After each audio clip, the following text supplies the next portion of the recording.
Apareceu aqui para mim. Bom, então, assim, é uma alegria imensa, né, ter aqui hoje o Felipe Carvalho, né, que, na realidade, eu descobri, agora que eu fui buscar um pouco, né, do mini currículo dele para apresentar, ele tem um nome enorme. Eu achei que era só Felipe Carvalho, é Felipe da Silva Ponte de Carvalho, nome de príncipe, né? Muito bacana. Então, o Felipe, ele é doutorando do Programa de Pós-Graduação em Educação do PROPED, da UERJ, linha Cotidianos, Redes Educativas e Processos Culturais, é mestre em Educação também pelo PROPED da UERJ, especialista em Educação com aplicação da informática pela Universidade também do Estado do Rio de Janeiro, graduado em Pedagogia, né, mais um pedagogo entre nós, né, pelo Centro Universitário da cidade do Rio de Janeiro, e membro de 2 grupos de pesquisa, né, um é o grupo de estudos em gênero, sexualidade e interseccionalidades na educação e em saúde, GENI, e também do GPDOC, né, que é o Grupo de Pesquisa, Docência e Cibercultura, que temos aí muitas parcerias, né? Um deles vinculado à UERJ e o outro agora à Federal Rural do Rio de Janeiro, né? Ele também é bolsista nota 10 da FAPERJ. Então, isso é a parte que me coube, né? Mas eu quero falar da alegria, primeiro, né, de ter você com o nosso grupo, de você ter voltado para o nosso país, né? E a gente tem acompanhado muito o que você e Mariano têm feito na rede, né? As produções que vocês têm realizado e socializado, e a gente tem consumido muito, então é muita alegria mesmo de você ter aceito o nosso convite, e para conversar, né, sobre esse tema que interessa a todos nós, não só pesquisadores, mas a maioria aqui nós somos professores e professoras, e a gente precisa muito, né, saber um pouco mais como é que isso funciona na prática, né? Então, Felipe, muito, muito, muito grata mesmo, tá? Com você a palavra. Obrigado, Adriana. Obrigado a todos. Eu fiz uma apresentação trazendo essa questão da teoria e prática, né, de como a gente vem fazendo lá no grupo de pesquisa, nas pesquisas que a gente vem desenvolvendo, né, e com as turmas de informática na educação, e agora, recentemente, com as turmas de educação estética, porque como tem esses 2 grupos de pesquisa, um período trabalhei 10 anos com a disciplina de informática na educação, aí eu mudei de orientador, aí minha disciplina ficou educação estética e cineclube. Então, acabou que eu bricolei um pouco de cada disciplina para a gente estar conversando aqui hoje. E aí eu vou fazendo a minha fala, como aqui o nosso grupo é pequeno, né? Eu acho que vocês podem fazer intervenções, pedir para eu parar, eu acho que fica melhor, mais conversar, fica um encontro mais conversável, né? Não aquela coisa mais palestrona, que um fala o tempo todo. Eu vou aqui só compartilhar a tela, só para iniciar aqui minha fala aqui, rapidinho. Calma aí, agora acho que vai. Vocês conseguem visualizar o PowerPoint? Sim. Deixa eu ocultar aqui. Então, vou estar falando um pouco com vocês sobre autorias colaborativas em rede, né? Que é um dos princípios da educação online. Esse artigo eu e Mariano produzimos agora no início da pandemia, a gente ainda estava lá em Madrid, e ele teve uma reverberação muito forte na rede, né? A gente está chegando agora em 100 mil acessos, a gente ficou muito assustado com isso, né? Por outro lado, a gente pensa que também um reconhecimento entre nossos pares, né? Por esses anos todos de trabalho, e também a linguagem também que a gente utilizou no artigo, para pensar toda essa questão da didática e também da própria forma de comunicar a ciência, né? Aí hoje eu vou estar aqui discutindo com vocês um pouco sobre esses princípios da educação online, mas eu vou focar aqui no princípio da aprendizagem colaborativa e do princípio das atividades autorais, né? Então, a gente inicia discutindo essa questão dos princípios da educação online, que só discutir muito rapidamente, a educação online é um conjunto de práticas, né, e de metodologias didáticas que parte das inspirações da prática de cibercultura para pensar os próprios atos de currículo. E aí, pensar essa questão da educação online, a gente tem muito nos movimentado com essa ideia do conhecimento como uma obra aberta, né, daquele conhecimento que ele sempre é produzido e ressignificado o tempo todo. E mais do que isso, a gente tem pensado também que na educação online, agora, sobretudo nessa questão da pandemia, né, muitos professores se questionaram essa questão de eu não sou um professor youtuber, por que eu tenho que estar produzindo conteúdo? Eu não sei produzir conteúdo, eu não tenho formação para isso. E aí a gente tem tensionado muito essa discussão, né, da curadoria de conteúdos online, ou seja, o professor selecionar aquele conteúdo que melhor exprime um conceito que ele quer discutir com a turma, mas não só, mas pensar também como esses conteúdos, nessa curadoria, eles podem ser disparadores para outras atividades, como, por exemplo, a autoria, e não só para reforçar um conceito, né? E aí a gente tem discutido também que pensar a educação online é pensar essas ambiências computacionais que a gente está imerso, né, rede social, sistemas de colaboração como o Wiki, aplicativos. Então, a gente tem partido um pouco dessas ambiências computacionais, sobretudo dos usos práticos que a cultura tem feito e como essa cultura tem nos ajudado a pensar as práticas, né? E um outro princípio que tem nos movimentado bastante é o da aprendizagem colaborativa, né, que é pouco discutida na educação online. A gente ainda tem muito essa questão de uma aprendizagem ainda muito voltada para o autoestudo, né, para o instrucionismo, né, do aluno sozinho, ele o conteúdo, a interação mais conceitual, porque não há o outro para intervir e criar junto com ele, né. E a gente tem também aprofundado essa discussão de que essa aprendizagem colaborativa ela só acontece, né, por conta da conversação, da interatividade em sala de aula. E mais do que promover essa questão da interatividade em sala de aula, a gente tem tensionado essa questão de promover atividades autorais ao invés de atividades para tarefa, né? A gente vê muito exercícios de tarefa na sala de aula. Então, a gente tem contrapomos nessa ideia das atividades mais voltadas para a tarefa, com atividades autorais, né, onde que o aluno ele consegue manifestar o seu aprendizado. E aí a gente pontua que não adianta ter todos esses princípios se a gente não tem uma mediação docente ativa, né, que faça a intervenção quando é necessária, ao invés de ficar esperando o aluno ir até o professor. E, por fim, no último princípio, a gente tem debatido muito essa questão da avaliação, não como resultado final de um processo, mas como uma avaliação que acontece durante todo o processo, né? E aí é interessante pensar nessa avaliação, porque tudo que a gente faz no digital, tudo que a gente produz, deixa rastro, né? E esses rastros a gente pensa que são dados potentes para a gente avaliar esse aluno, né? Porque ali a gente consegue ver o que o aluno falou, com quem ele interagiu, o que ele produziu, consegue ver as atitudes desse aluno. Então, a gente tem discutido muito dessa questão da avaliação da aprendizagem na educação online, né, a partir de todo o processo do aluno, uma vez que a gente tem esses rastros para nos ajudar a avaliá-lo.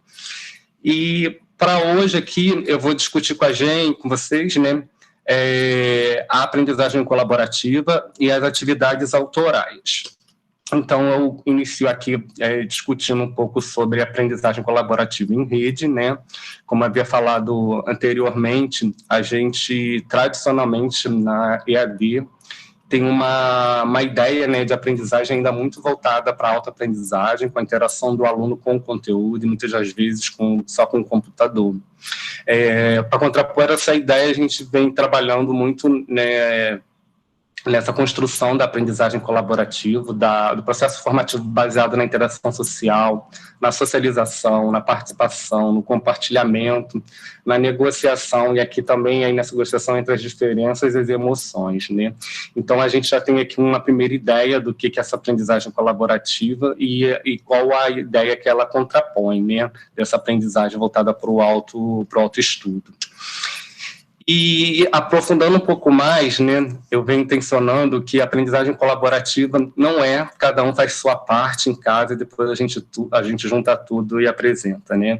Isso acontece muito, a gente vê muito nos trabalhos dos nossos alunos, quando a gente pede para fazer trabalhos em grupos e muitos colegas, muitos estudantes, quando vão entregar esse trabalho, a gente vê que não estão em sintonia as discussões, né? Porque você consegue observar que cada aluno fez sua parte, mas não conseguiram dar uma unidade a toda a ideia que propuseram a discutir, né?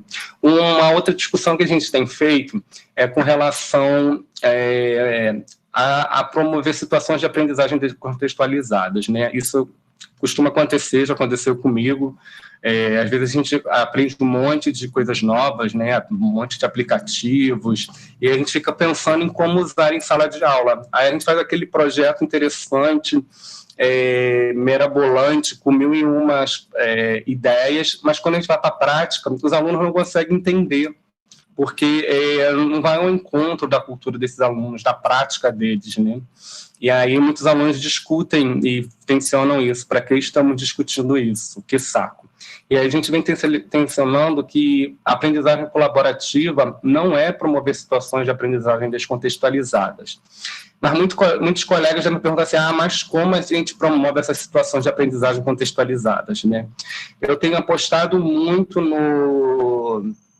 na ideia, né, de que os alunos na sala de aula, eles nos mostram os caminhos, né? A gente pode observar o que eles estão usando, o que eles estão fazendo, com quem que eles estão interagindo, por quais sistemas, e eu acho que esses rastros que os alunos deixam, né, eles nos ajudam a pensar as situações de aprendizagem contextualizadas.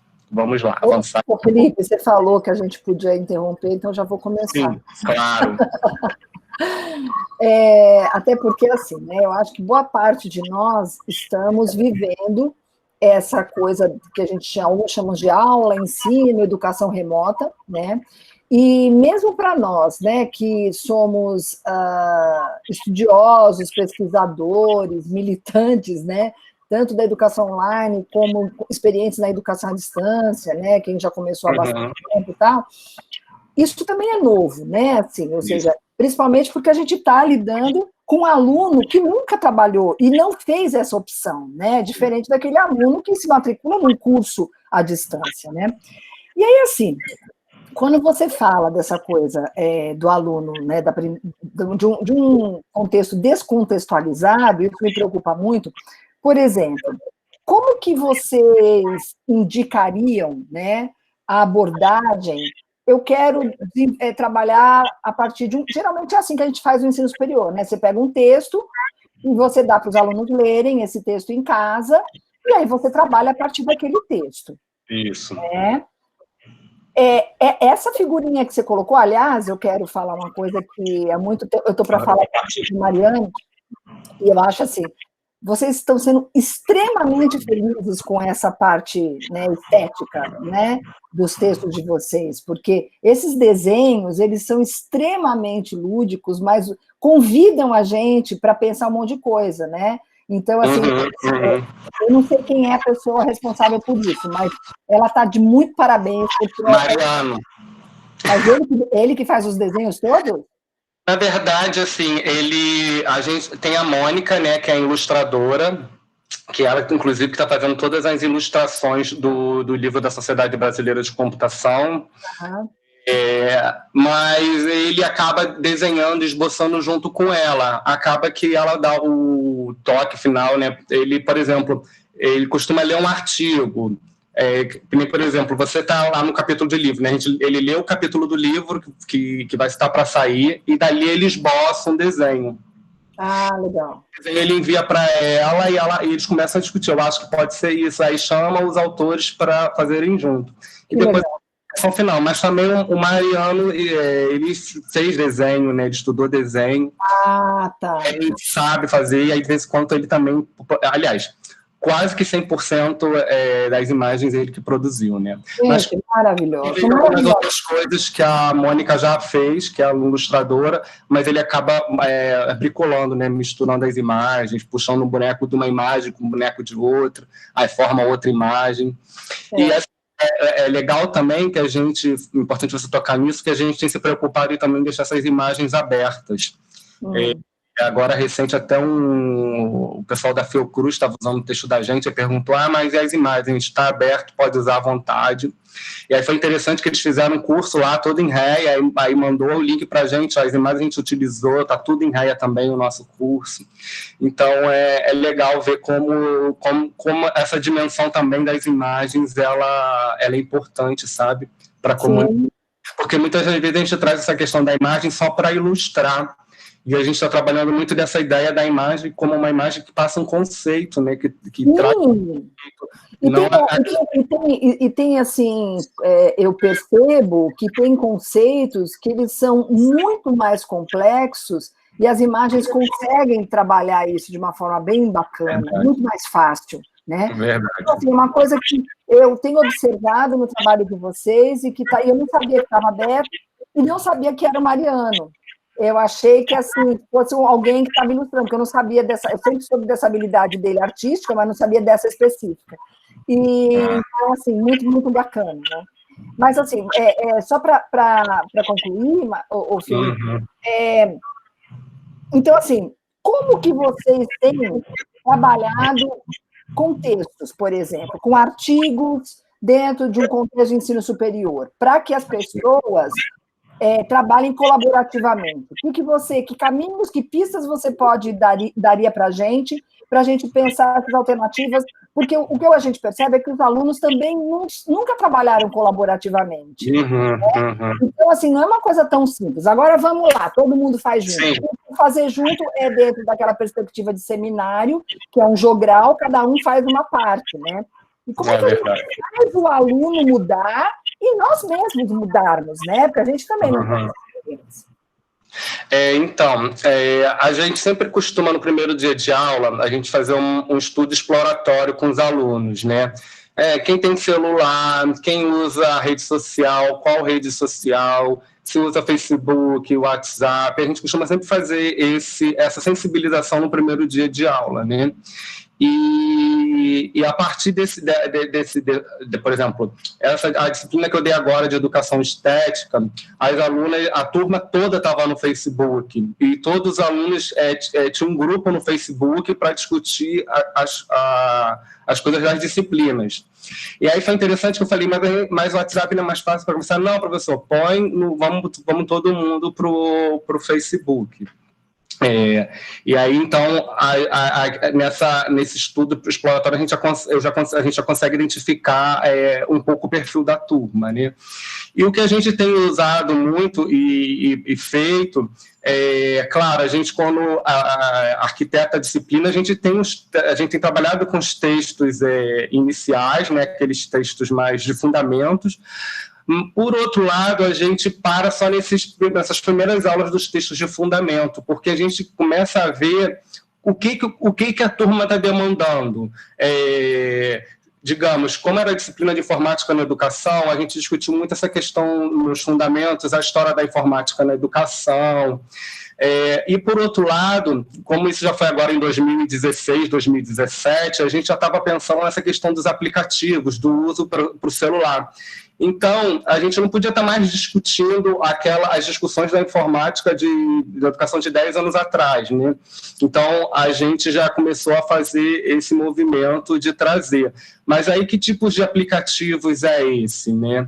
Que tipos de que usos são esses? Então, a gente começou a também fazer um estudo exploratório com os alunos, né? E aí é interessante, porque quando foi adicionando os alunos no Facebook, nessa disciplina, muitos alunos ficavam brincando de um fazer memes com o outro. Então, a gente desenvolveu a atividade de memes com os alunos, e como a gente estava discutindo muita questão na disciplina de educação estética, a questão da estética da existência, a questão do cuidado de si, o cuidado com o outro, a questão da ética, a gente trabalhou muito a questão com eles do uso do memes na relação de amizade, né? Que inclusive já se desdobrou agora até em artigo e foi aprovado hoje na Amped, acabei de saber. Para a gente pensar justamente no tempo presente, né, alinhado com isso, da prática contextualizada, de pensar esse uso de aplicativos que a gente faz o tempo todo e da prática da cultura, que atualmente o que a gente tem mais visto é memes. Acontece alguma coisa no Brasil, você não precisa saber da informação, mas o meme já te dá a síntese do que está acontecendo, né? Então a gente vai tem feito esses movimentos, né, para pensar a própria prática educativa ali na sala de aula. Acho que eu respondi o... Tá. Felipe. O dinheiro na cueca, perfeito. Posso também. Felipe, Raquel aqui. Oi, eu estava até falando aqui, eu coloquei no chat, né, que quando você faz essa contextualização da produção dessas imagens, é bem interessante, porque a gente, no nosso grupo, estuda a questão da visualidade, a gente entende que a imagem, ela não pode ser percebida, ser lida, sem a gente compreender todo esse contexto de produção, de compartilhamento, de recriação. E quando você diz que essas imagens estão abertas, né, isso é bem interessante, porque você vai ver daqui a algum tempo uma outra percepção dessas imagens que foram construídas por vocês. E isso que você está falando em relação aos eventos, que a gente vai estar vendo os memes aí sendo criados a todo momento, faz parte dessa cultura do visual, né, que a gente vive hoje, atrelado a essa cultura do digital. Então, tudo gera, tudo está sendo pautado em torno das imagens, né? Essa sensibilidade do olhar, essa sensibilidade da interpretação desse contexto que a gente vive, ela perpassa por essa questão da imagem. Então, isso. Muito legal isso que você está falando, porque vai ao encontro do que a gente pensa no nosso grupo, né? Atrelando essa questão do digital. Parabéns. Obrigado, Raquel. É interessante vocês estarem tocando essa questão, porque de ontem para hoje a gente finalizou o próximo artigo que está para sair, que é sobre autoria, né? Que a gente vai trabalhar com o conceito de autoragem. E aí a gente ficou final de semana matutando a imagem de autoragem, que inclusive está até aqui nessa apresentação de hoje, que é em primeira mão que eu tô compartilhando, compartilhando ela com vocês. Está aqui, ó. Autoragem é uma discussão nesse artigo que é a autoria para aprendizagem, né? Que é uma discussão que a gente vai fazer nesse próximo artigo, que deve estar saindo no final dessa semana, no início da outra. E aí a gente discutindo que... para pensar esse conceito, né, deixa eu só aqui definir o que ele é. A autoragem é um neologismo para denominar o processo de aprendizagem que decorre do processo de autoria, dado que requer do autor a realização de pesquisa, apropriação, significações, reflexões, teorizações, tecer com as próprias experiências, produzir sentidos. A gente fez essa definição, mas depois a gente ficou pensando nessa questão de como representar essas autorias, né? Hegemonicamente, a gente tem pensado muito nessa questão da autoria, inclusive da colaboração, muito voltada para a escrita. Eu acho que é um clássico da cibercultura a gente pensar essa autoria muito voltada ainda para a questão da escrita colaborativa, né? Então a gente tem tensionado essas outras formas de autoria, né? No caso aqui com vídeo, aqui como a linguagem pode promover a autoria na linguagem matemática, aqui continua a questão do texto, aqui a gente já pensou no projeto de arquitetura, aqui já o pessoal em realidade virtual, enfim, a gente pensou em várias autorias, né, para sair daquela autoria clássica da escrita, pensar outras formas de autorias a partir de outras áreas dos colegas, né? Então, é interessante essa discussão que vocês fizeram, porque a imagem nos ajudou a sintetizar o que a gente estava querendo falar. Posso Isso fazer muito... já que está em primeira mão? Eu gostei da imagem, só que a imagem, ela trabalha numa perspectiva que você acabou de criticar, que é do individual, né? Ela não me passa a colaboração, está tudo individual. Né? Não, mas é porque aqui a gente está discutindo os diferentes tipos de autoragem. Aqui não é bem uma autoragem para colaboração. Aqui, por exemplo, esses dois aqui estão em colaboração. Mas a gente está pensando, né, essa questão da autoragem Claro, tem autoragens colaborativas, mas tem a autoragem que é mais singular, individual, né? Mas a nossa ideia principal aqui de discutir essa questão da autoragem é pensar nas diferentes autorias, para além da autoria escrita, sabe, Adriana?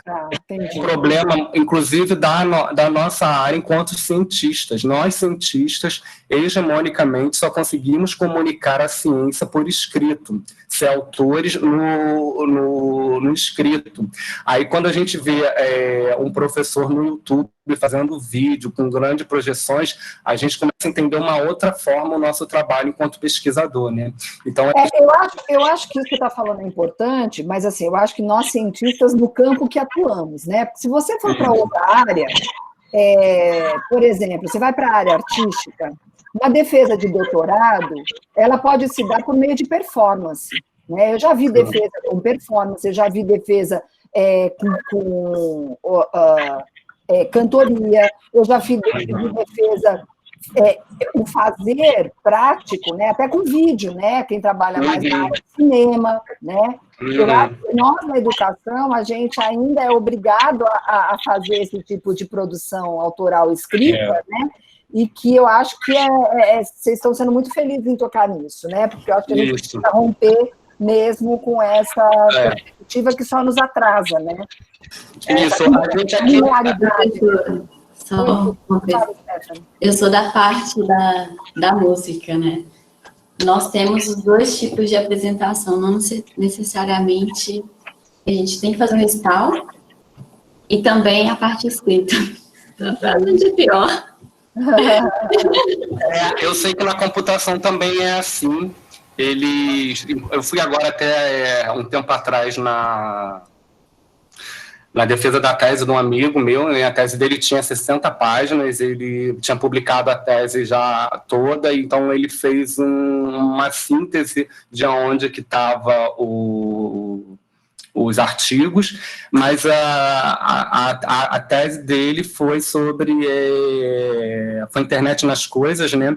Ele apresentou, mostrou como foi feito todo o procedimento, né? Ele trabalhou no Benjamin Constant, que usava óculos para deficientes auditivos, então quando o deficiente auditivo passava pelos corredores, os óculos iam informando aqui a porta da diretoria, aqui a sala de aula, aqui a coordenação. Então, para mostrar como eles também estão fazendo pensando também uma outra forma de comunicar, né, de fazer essa... Mas isso que você falou, Adriana, assim, a gente consegue ver, né, em outras áreas, outras formas, né? A computação muito está preocupada com essa questão de desenvolver artefatos, né? Mas acaba que, no final, hegemonicamente, a gente tem que fazer esse texto. Até quando a gente faz uma performance, apresenta, a gente ainda fica refém disso, né? Eu vejo colegas que trabalham com história em quadrinhos, né, linguagens desenhadas, e que tem casos aí de teses que foram escritas a partir com essas linguagens.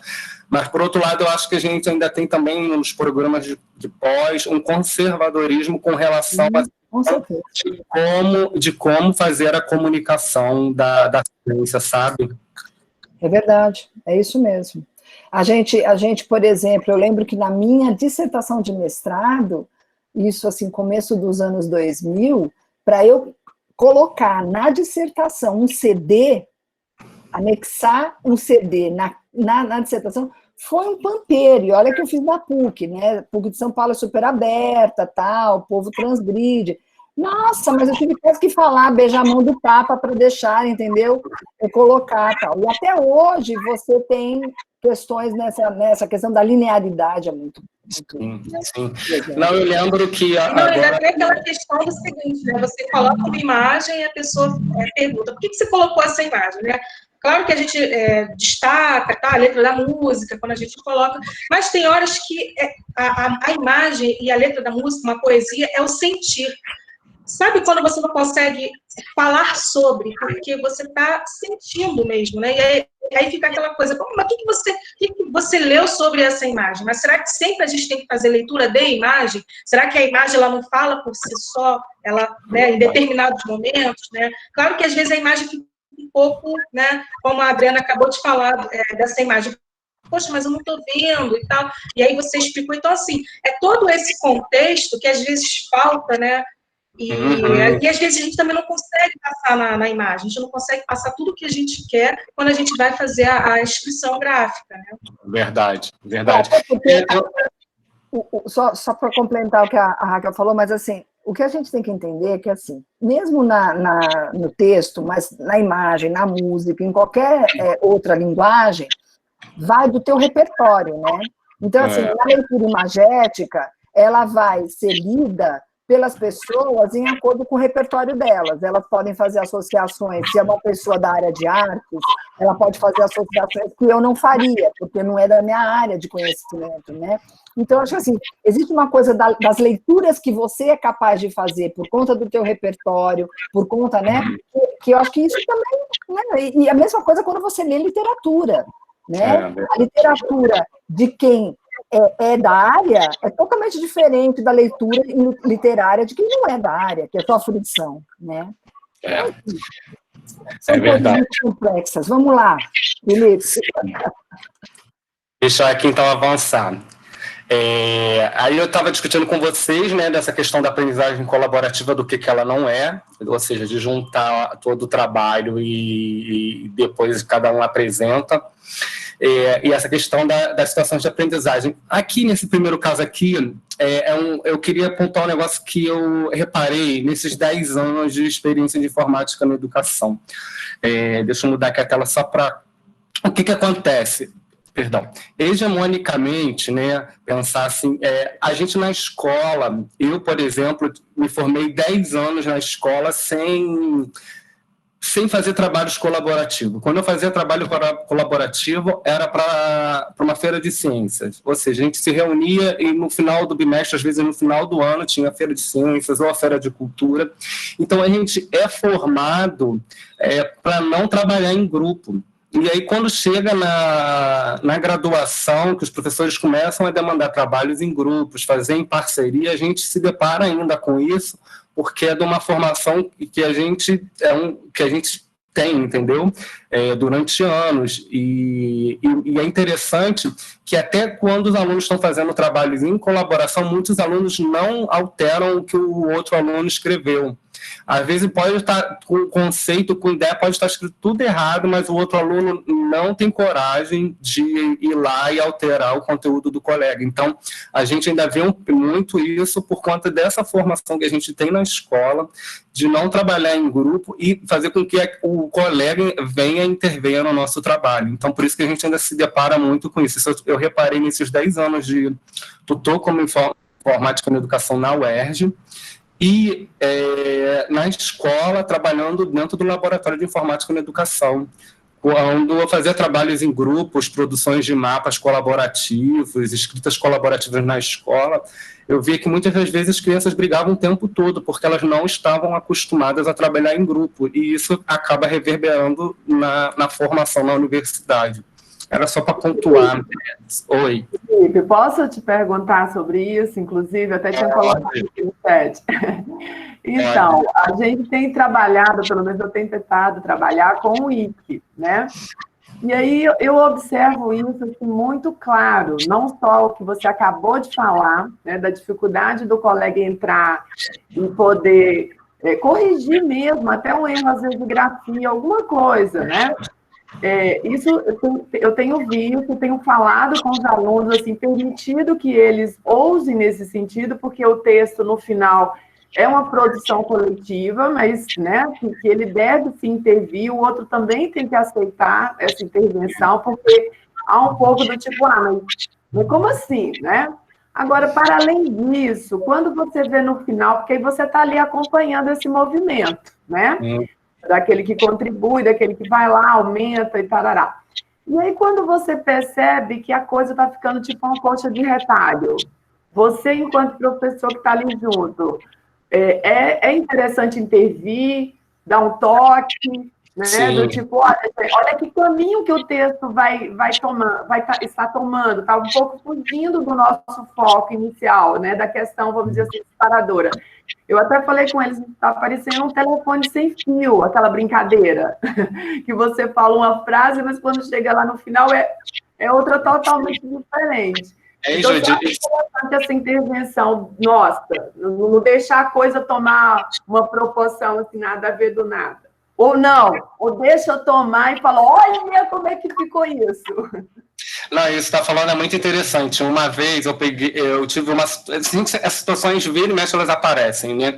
Mas uma vez eu aparece a situação com um grupo, aí eu peguei o trabalho e comecei a eu ler para o grupo. Eu falei, olha o que vocês escreveram. Aí eu li. Quando eu terminei de ler, eu falei, vocês entenderam que vocês escreveram? Ele, não. Porque vocês não têm a leitura, vocês não escutam o que vocês estão fazendo, o que vocês estão escrevendo. E aí, quando vem um de fora e lê, aí você lê o que você falou, você começa a entender aonde que estão os pontos, né? Mas, claro, o Paulo até fazia essa intervenção é porque eu tinha muita intimidade com os alunos, né? Isso também é um problema, porque pode acontecer, quando a gente faz essas intervenções, a gente encontrar aluno que se sinta um pouco constrangido, né? Achar que a gente está expondo esse aluno. Mas foi muito interessante isso, porque eu li o que eles escreveram e eles ficaram na minha cara, tipo, vocês não estão muito entendendo. Aí eu falava, são vocês que escreveram isso. Porque é isso, né? Muitos colegas não têm essa preocupação de ler. Por exemplo, até eu, quando estou escrevendo um artigo, às vezes eu tenho mania de escutar, eu leio em voz alta para escutar o que eu estou falando, para ver se realmente aquilo que eu escrevi faz sentido. Porque para a gente passa também batido, né? Agora imagine para um estudante que não tem essa técnica, né, de falar, de escutar para ver a questão. E aí quando eu fiz isso foi muito engraçado, porque ficou todo mundo um olhando para a cara do outro, tipo, caramba, escrevendo um monte de merda, né? Enfim, é um pouco isso, né? E que também está muito associado também a essa ideia de formação que a gente tem na escola, né? E aí a gente chegar na universidade, tentar romper com isso é muito difícil, até porque também eles vêm depois de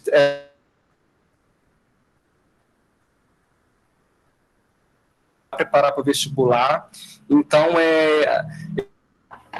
sala de aula, ainda com essa dimensão do vestibular, do professor ditar, eles anotarem conteúdos, né? E quando você tenta quebrar essa lógica, a gente se depara com muitos desses problemas, porque eles não estão acostumados a isso, né? A intervir, a apontar para o colega, isso não está certo, isso está errado, ler o próprio trabalho e refletir sobre o próprio trabalho, isso a gente não vê, e isso a gente vê acontecer a passos largos na graduação.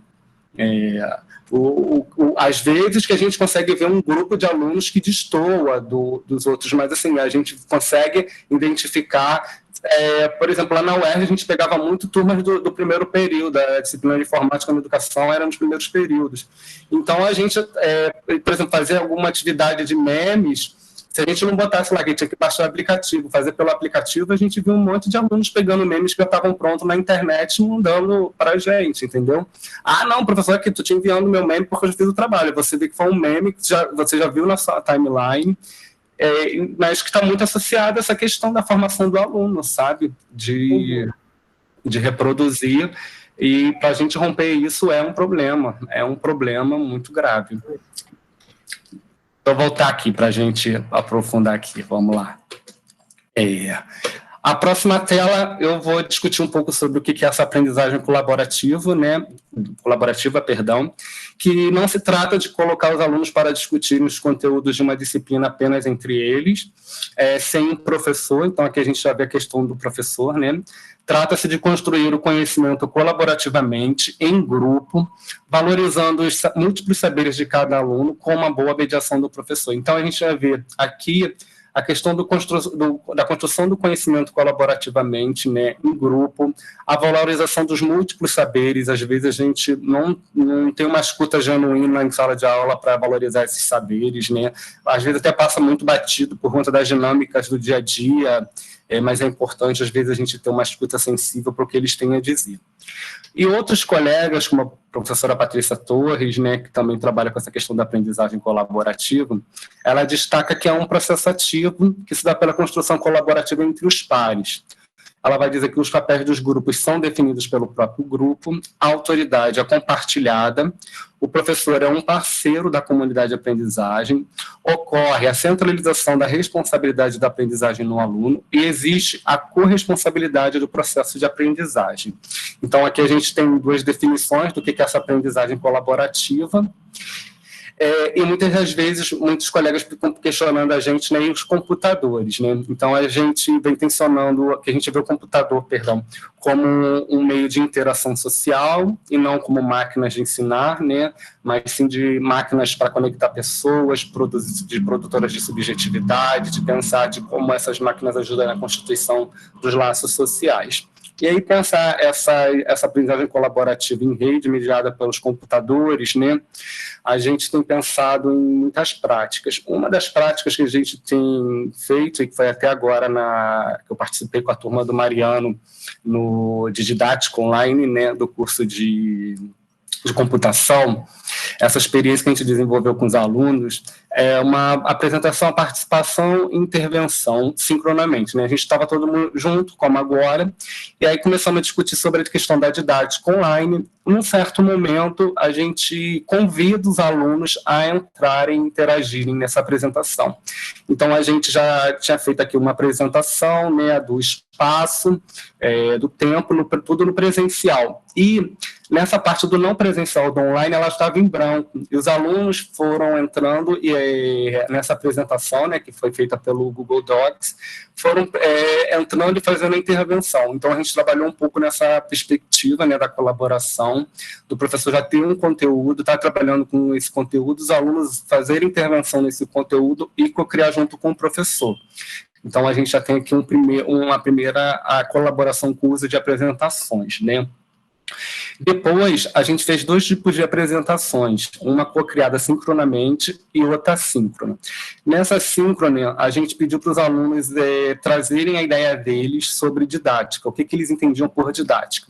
Aí os alunos entraram, a partir da discussão que a gente trabalhou com eles do livro sobre didática, do Libânio, entre outros, eles foram, até por conta da experiência que muitos aqui são professores também, né, mas não tem essa dimensão da docência no nível superior, e eles entraram e foram fazendo foram co-criando essa apresentação sincronamente.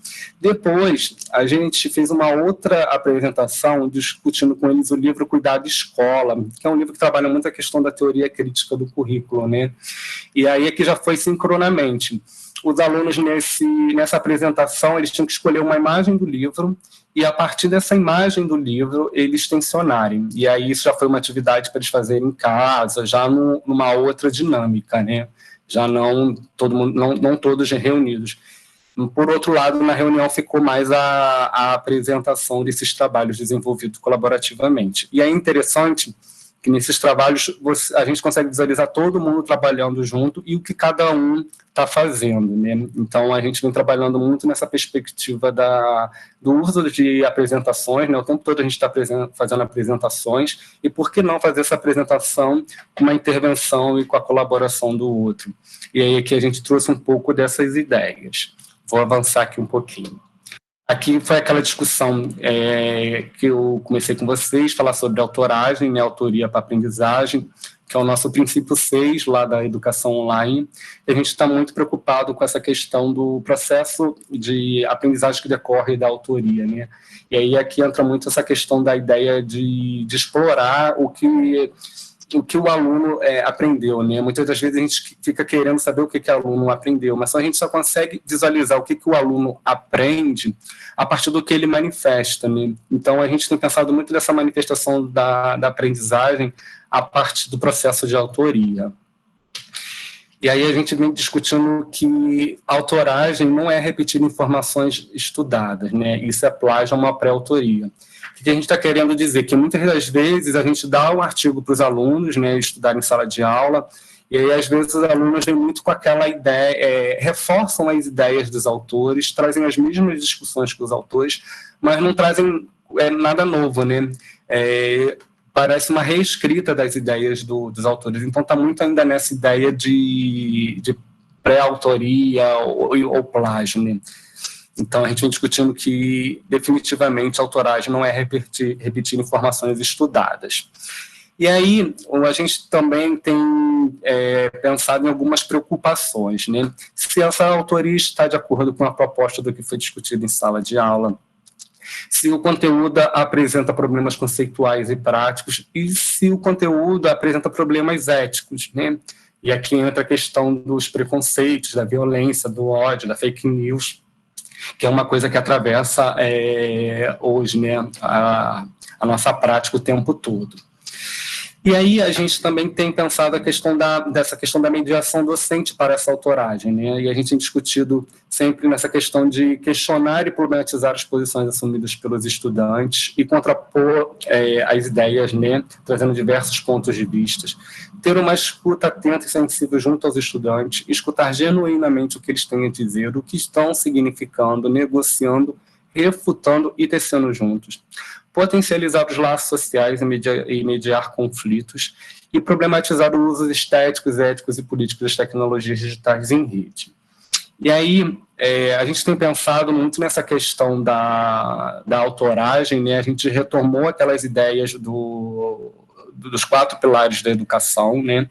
Do aprender a conhecer, do aprender a fazer, do aprender a conviver e do aprender a ser. Por quê?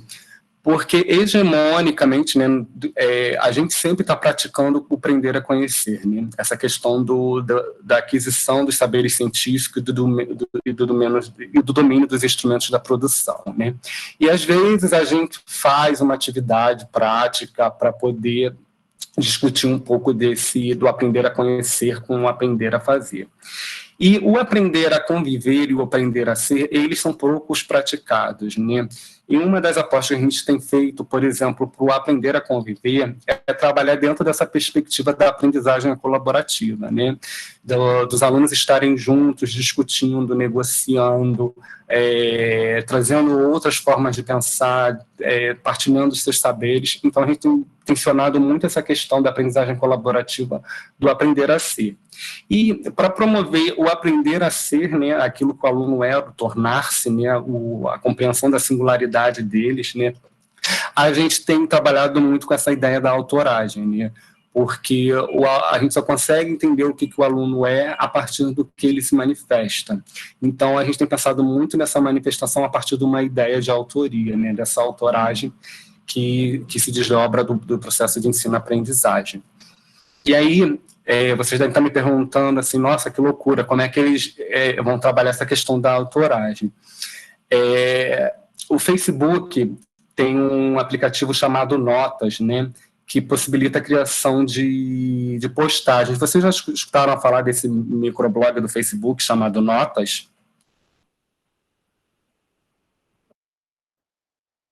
Eu não. Não. Esse é um aplicativo que tem dentro do próprio Facebook, ele permite a gente produzir texto a partir de várias linguagens, né? E aí nós desenvolvemos uma atividade com as alunas da disciplina de Educação Estética, convidando elas a publicar, a fazerem uma postagem, criarem uma reportagem e compartilharem essa reportagem no grupo da disciplina, né? E aí esse trabalho poderia ser feito em grupos de até 5 estudantes, e aí cada estudante produziu e compartilhou o trabalho no grupo da disciplina. Então, uma parte dos estudantes trabalharam a questão do machismo, outras a questão do racismo, a questão do professor na educação infantil.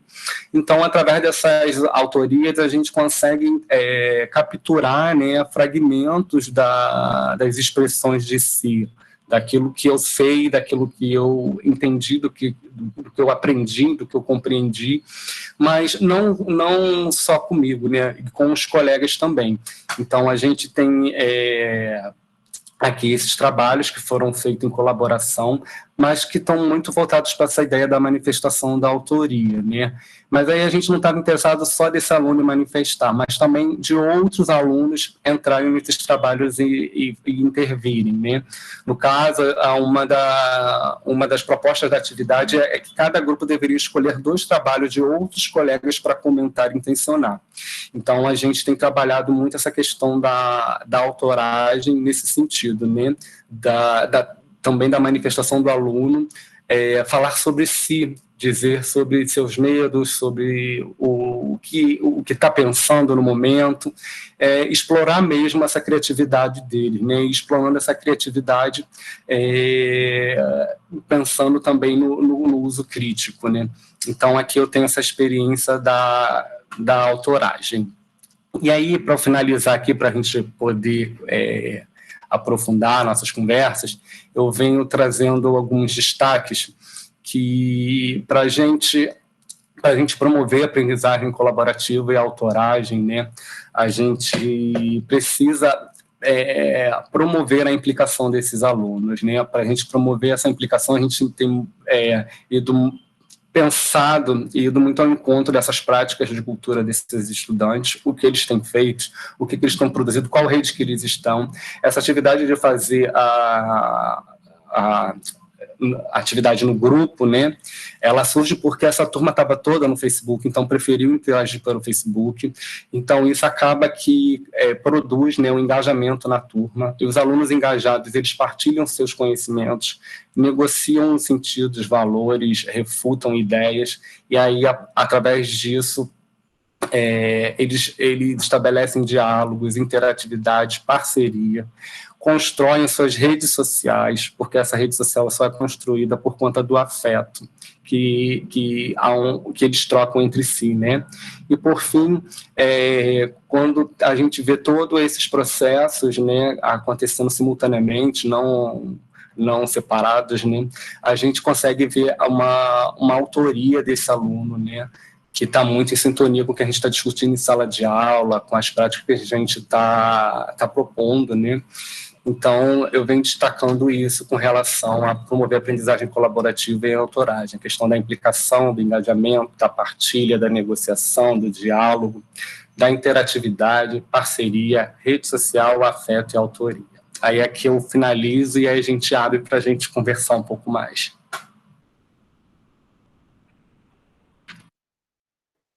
Obrigada, Felipe. Queria saber onde que eu encontro esse aplicativo que você falou dentro do Facebook de notas. Vou te pegar aqui o link agora que eu tenho aqui, calma aí. Aqui, calma aí. Eu estou tentando clicar no hiperlink dele e não está abrindo, calma aí. Mas é dentro do Facebook ou eu tenho dentro do Facebook. Mas eu tenho que baixar alguma coisa? Não precisa baixar. Eu vou enviar agora aqui em inbox para vocês. Eu vou abrir aqui e vou compartilhar a tela para vocês verem.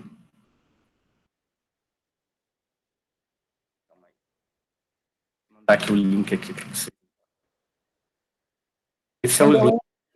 Aqui, ó. Eu enviei para vocês. Eu estou compartilhando a tela ainda, não estou com vocês? Tá. Então, aqui, ó. É isso aqui, ó. Notas. Aí eu boto aqui, ó, escrever uma nota. Não, mas assim, dentro do meu Facebook, aonde que está isso, se eu quiser achar? Então, tu pode jogar no buscador aqui, notas. E aí, tá. Ele vai te dar, mas eu enviei o link. Aí ele vai te dar esse caminho aqui, ó. Aí tu clica aqui, notas. Aí tu bota aqui, escrever uma nota. Aí ele vai abrir aqui. Aí ele abre essa página para você fazer a discussão da nota. Aí você pode ela em público, você pode escolher a imagem, arrasta para cá, ó, com um clique a imagem. Você pode utilizar 1001 linguagens, ó. Nossa, muito bacana, hein? Isso é dentro do Facebook. Aí depois você pode compartilhar. Aqui são as partilhas de conhecidos que já fizeram, né, já utilizaram, ó, e compartilham. É como se fosse um site de conteúdo dentro do próprio Facebook, como se fosse um jornal. Eu trabalhei muito com elas com essa questão de um jornal, entendeu? Delas produzirem a reportagem para essas notas e compartilharem lá no grupo e a gente discutirem essa produção das alunas, né? Eu gosto muito desse aplicativo, dá para, além de estar dentro da rede social dos alunos, né, ele permite que os alunos dentro da própria rede já vão construindo seus próprios conhecimentos e, ao mesmo tempo, já compartilham para dentro da disciplina, então acaba que fica tudo dentro do mesmo fluxo.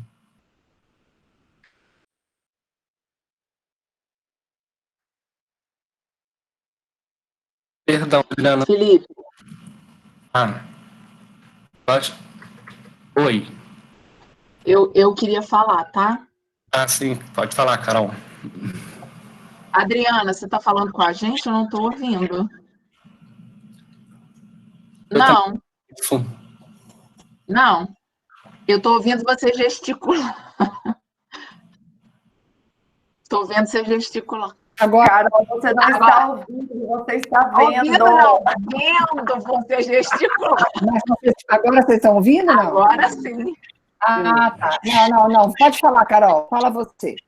Bom, Felipe, primeiro agradecer sua fala, dizer para você que eu sou uma dessas pessoas que acessaram o seu texto. Eu sou diretora de uma escola aqui em Juiz de Fora e eu usei alguns dos textos que você escreveu, Mariano, para compartilhar com os meus professores em um grupo de estudos que a gente tem. E, de fato, são textos que causam um impacto muito bacana e assim, quero aqui te dar parabéns. Obrigado. Eu trabalho com a autoria, mas eu estou trabalhando com a docência.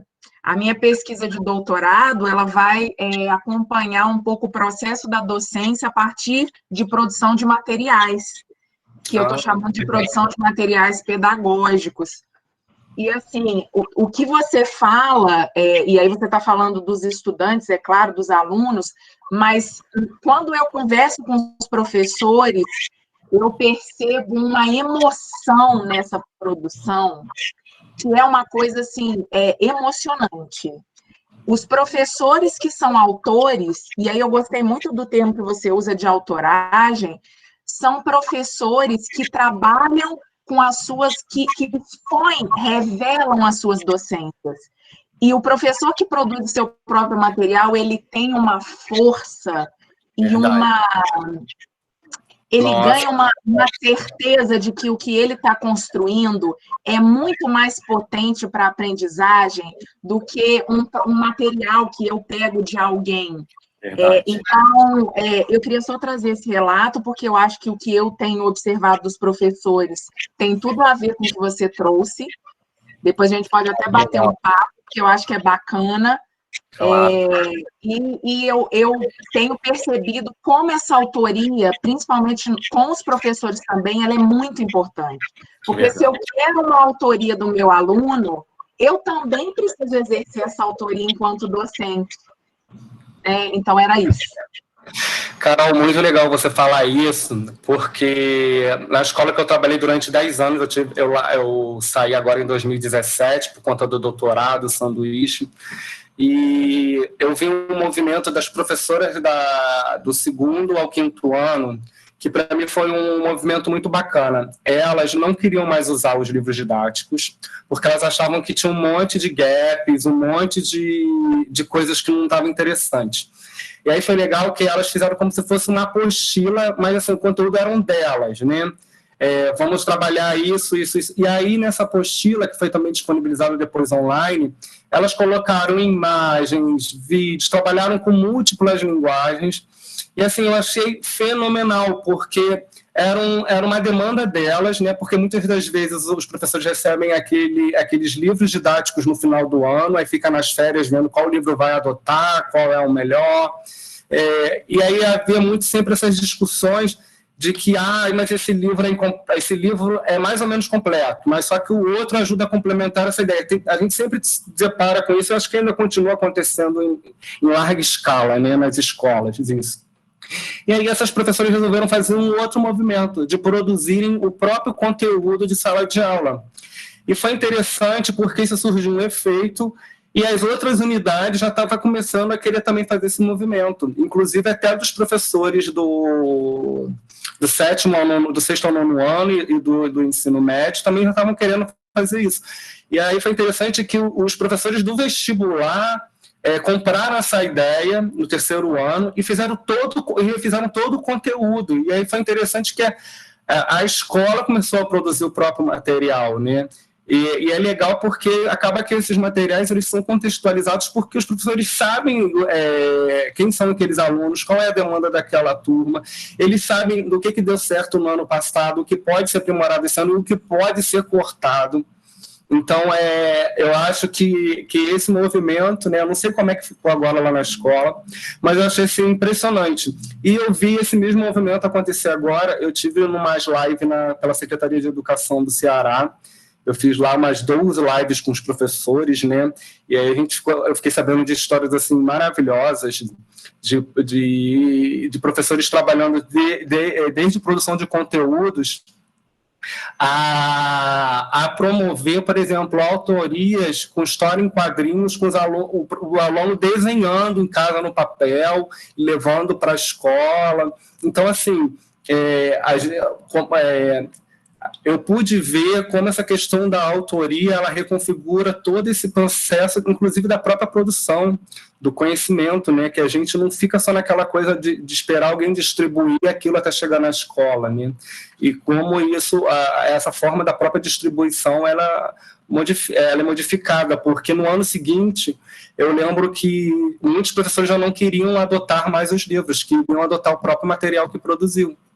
E também o material ficou muito bacana, que saiu com o logo da escola, o pessoal que trabalhou na parte de suporte de informática fez um super trabalho. Mas era um trabalho muito que estava engatinhando, né? Mas é aquilo, se a gente pensar na educação no Brasil, nessa questão no nosso país enquanto continente, isso é um fragmento, né? Um grão de areia. Mas, assim, são experiências que a gente tem e que está vendo acontecer, que eu acho que para os anos mais para frente a gente vai ver uma configuração dessa, né? Do professor já trabalhando com o próprio material, porque na graduação a gente já faz isso, né?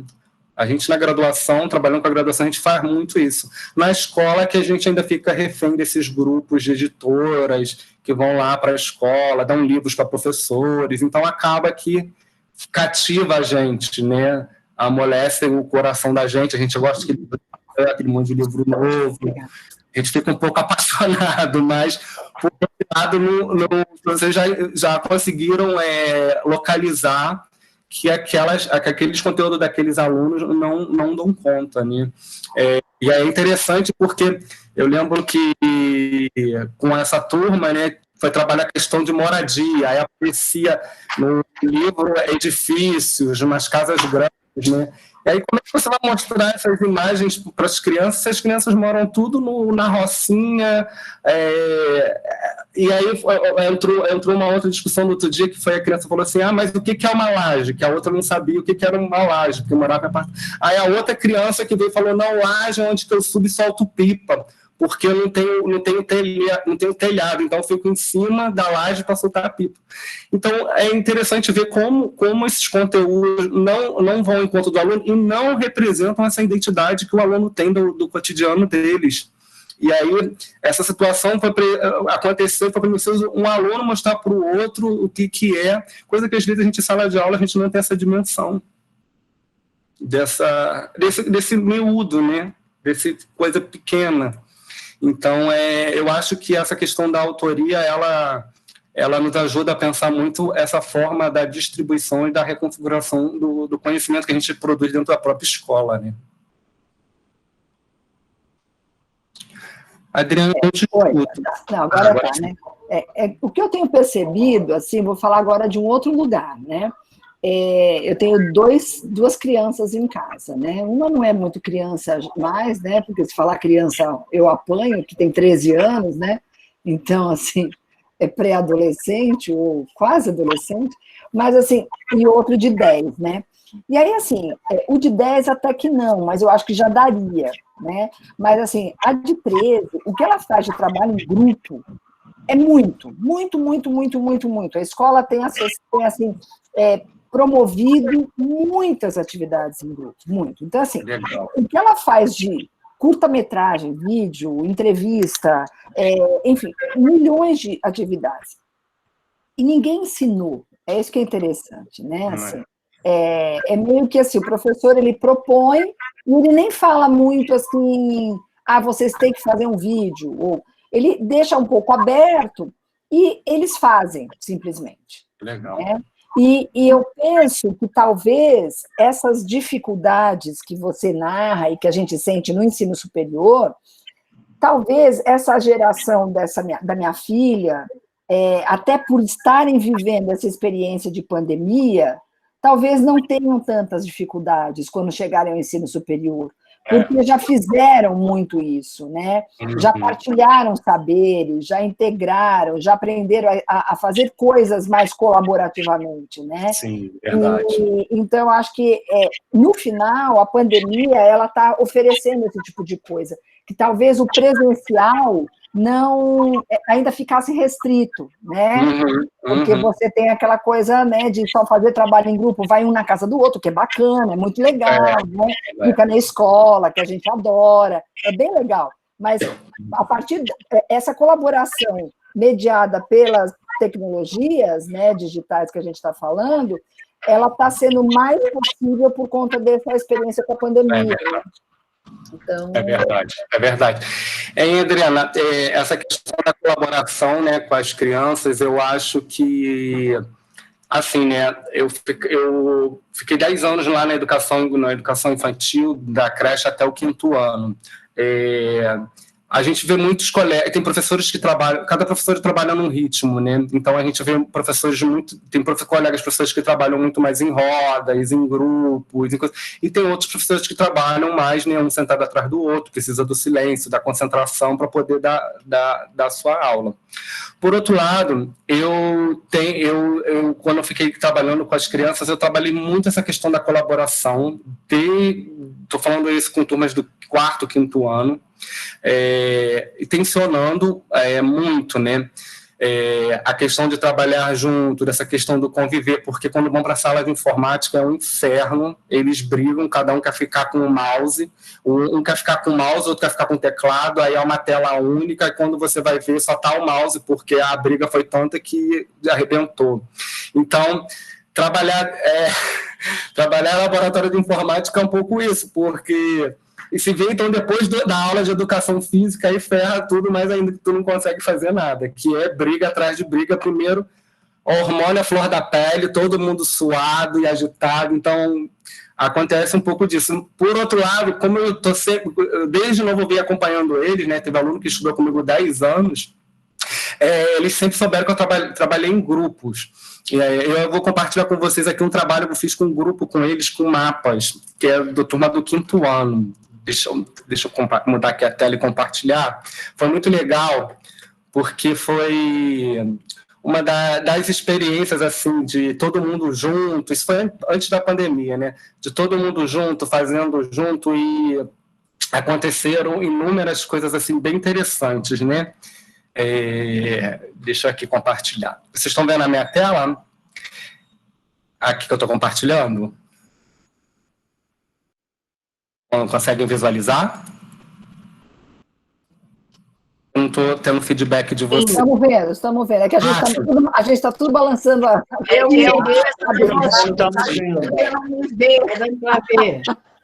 Então, a gente fez uma atividade com eles, né, de criação de mapas pelo Google Maps, né, trabalhando história, geografia, matemática, português e informática. Então, eu trabalhei muito essa questão também da questão da educação online, né, dessa questão do conteúdo como uma obra aberta. E aí aqui a gente tem um mapa, né, sendo criado, o Google permite a gente criar mapas a partir do zero. Aí aqui a gente pode dar o nome do mapa, e numa outra tela o Google permite a gente adicionar pessoas para criar um mapa com a gente, né? Aí aqui é o mapa que eu criei com a turma do 5º ano. Aqui são os alunos, a gente fez um sorteio, cada aluno foi sorteado com um estado, e eles deveriam fazer uma intervenção no estado, produzindo conteúdo naquele estado, né? Então aqui a gente vê os alunos convidados, já com seu estado. E aí aqui tem inicialmente essa questão da obra aberta, né, de pensar, aqui a obra ainda está fechada, não tem nada, e a gente abre o mapa pensando nessa obra aberta, e aqui a gente vê já todos os alunos habitando esse mapa, né? Cada um com o seu respectivo estado. E é interessante que eles escolheram um ícone para para representar o estado. No caso aqui, por exemplo, da Caveirinha, em Minas Gerais, foi por conta do rompimento das barragens, né? Que foi no mesmo período. Então, eles botaram isso daqui para representar. Mas aí o que eu quero discutir é essa questão de todos juntos, sincronamente, colaborando na construção desse mapa, né? Então, aqui já tem um panorama de como ficou essa colaboração. E, mais do que isso, a gente consegue visualizar o conteúdo que eles adicionaram, né? Eles fizeram uma curadoria de conteúdo. E aí essa curadoria eles poderiam fazer de várias formas, né? Com imagem, texto, vídeo. E aí, por exemplo, aqui o Felipe, em São Paulo, ele trabalhou mais com dados, né? Mas uma forma mais estatística para falar a questão do que São Paulo produz. O José Fernando, um outro aluno, já trabalhou mais com a imagem, trabalhando com as imagens que fala um pouco sobre o Mato Grosso, né? E a outra aluna, a Isabela, ela já trabalhou muito a questão do vídeo. Mas o que é interessante é ver como eles se apropriaram, né? Produziram o conteúdo e, ao mesmo tempo, trabalhar nessa questão da curadoria do conteúdo, né? Foram buscar o que cada estado produz. E aí é interessante, aqui nesse caso, a questão da mediação do docente, né? Quando a gente trabalhava com esses dados, eles ficavam me perguntando, professor, mas aonde que eu busco isso? E aí eu comecei a trabalhar com eles a questão de fontes de bases de dados. Eu estou falando isso com alunos do 5º ano, trabalhando, e aí eu comecei a intencionar com eles, o que é um site confiável, o que não é. E mais do que isso, de trabalhar essa questão das preocupações com coisa, é a questão de aprender com o outro, né, em grupo, né. Então, essa foi uma experiência muito bacana que a gente construiu com os alunos do 5º ano.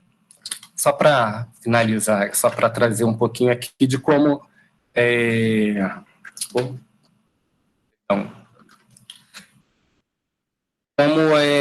eu venho pensando, né, praticando com meus alunos essa questão da aprendizagem colaborativa com eles, né? Mas que foi com mapas. A gente já fez, por exemplo, com essa mesma turma, eu trabalhei em mapas no ano anterior, que foi sobre sobre comunidades indígenas e línguas indígenas. E aí cada aluno escolheu uma comunidade indígena, um povo indígena e uma língua, e foi trabalhando com mapas também. Então, desde sempre eu estou sempre trabalhando com eles essa questão da colaboração e da autoria, e com conteúdos que atravessam o tempo todos eles, né, mas que muitas das vezes é trabalhado da reprodução pela reprodução e não pela construção, né, porque é interessante fazer essa análise, porque muitos alunos às vezes não reconhecem no mapa até o próprio estado que vivem, sabe? E nessa experiência, eles fazendo o mapa, um aluno descobriu, Adriana, olha isso, foi muito interessante, onde morava, e mostrou para o outro como é que ele fez o percurso, ensinando de como ele descobriu. Ele primeiro botou no mapa a localização de onde que ele estava na escola, e pela localização da escola ele foi, e aí ele foi mostrando, não, eu fui abrindo o mapa e fui fazendo o caminho da rua, o caminho que a mãe fazia com o carro, e mostrou. Aí ele mostrou a casa, aí ele mostrou aquilo que é impressionante, né? Eu até estava trabalhando com essa discussão da descoberta do conhecimento, quando eles descobrem, eles começam a falar com o outro, olha a minha casa, aí começa todo mundo na sala de aula a querer mostrar a casa também, e qual o percurso que faz da casa para a escola. E aí foi interessante que eles começaram a fazer o percurso da casa de um colega para o outro. Então minha mãe fala que demora muito, agora não demora mais, porque aqui está mostrando. Então, é interessante, né, essas do conhecimento, porque eles produzem outros sentidos, eles dão uma sacada assim, que a gente não está muitas das vezes esperando, né? Mas você sabe que agora, você me dando esse exemplo, o meu filho, o mais novo, o Léo, ele, assim, eu queria ter filmado, que a gente nessa hora você não está com nada na mão, assim, né? Apesar de estar com o celular o tempo todo, na hora você perde. Mas, assim, o dia que ele descobriu o Google Maps. E aí, assim, e ele começou a andar, ele ficava assim, eu quero ir naquele lugar que tem aquele telefone que tem uma cabine vermelha. Como é que eu faço para ir naquele lugar no mundo onde tem aquela cabine vermelha? E aí, assim, aí eu falei, é na Inglaterra, talvez, mas aonde que é? E aí, assim, a gente ia fazendo, e ele ia andando pelas ruas de Londres, eu não conheço Londres, e assim, ele também não. Mas, assim, Legal. cara, era uma viagem muito, muito bacana. E aí, claro, aí fez esse percurso da escola para casa e foi fazendo, assim, o quanto que é importante, né, essa exploração. E aí, o quanto, né, Felipe, o fato de ter um professor que é colaborativo, que trabalha nessa perspectiva e que também tem domínio tecnológico, faz toda a diferença. Sim. Né? Porque todos os exemplos que você está dando, eu fiquei pensando quantos professores têm esse conhecimento, por exemplo, para fazer essa atividade de mapa que você fez. Né? Então, assim, o quanto que a formação de professores ela é importante nesse momento. É verdade. Né? Eu acho que a gente agora já estaria no momento de 7 meses de pandemia, de estar trabalhando mais essa formação para ensinar esses filhos do gato que você sabe. Né? Verdade.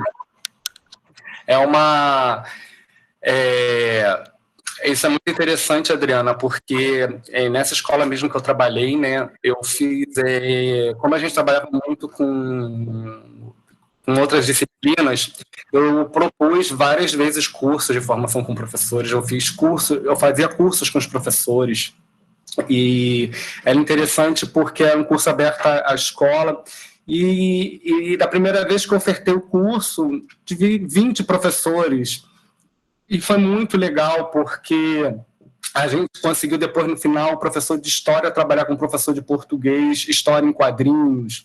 O professor de matemática estava trabalhando também com os outros professores. E foi muito legal que a gente fez uma atividade de pensar a matemática no cotidiano, porque eu também tenho essa experiência aqui, que parte dessa formação, e depois a gente fez essa atividade com os alunos de sala de aula, que foi muito bacana. Deixa eu abrir aqui o PowerPoint, que a gente... o professor de matemática sempre fica muito naquela questão, por isso que a gente até trouxe a imagem da menina lá naquela imagem da autoragem, discutindo a questão da linguagem matemática, né, que às vezes fica muito... Distante, né? E aí... Deixa eu pegar aqui, calma aí, que eu ia falar e ao mesmo tempo eu me perdi. Eu estou procurando aqui a apresentação do que eu fiz aqui de matemática. Mas você sabe, enquanto você está procurando, a minha filha, ela estava preparando outro dia uma aula, porque uma professora pediu para que eles ensinassem ela a editar, né? Eu acho que ela não sabia editar, e eles estavam preparando uma aula de como ensinar. Entendeu? Então, assim, o quanto que os professores também estão demandando, né? Assim, eles acabam... E o próprio aluno fala assim, mas eu preciso ensinar para os professores porque eles não sabem fazer o que a gente faz. A gente apresenta os trabalhos e eles não conhecem os recursos. Então, a gente vai ensinar. Olha que bacana, né? Que bacana o aluno poder ensinar, né? É verdade. Eu tenho falado muito isso nas lives, né? Que os professores ficam falando assim, mas me demandam umas respostas, por que eu posso fazer no ensino remoto? E eu sempre tenho discutido, né? Que a gente não tem experiência na história, na educação, de ensino remoto. Não existe experiência. O que a gente tem são práticas partilhadas que emergiram agora na pandemia, que a gente vê um professor que usa isso, compartilha, que usa, por exemplo, o Padlet, o outro que usa aplicativo de realidade aumentada. Então, a gente tem essas experiências, mas ensino remoto, ninguém sabe, né? Então, eu tenho falado isso que...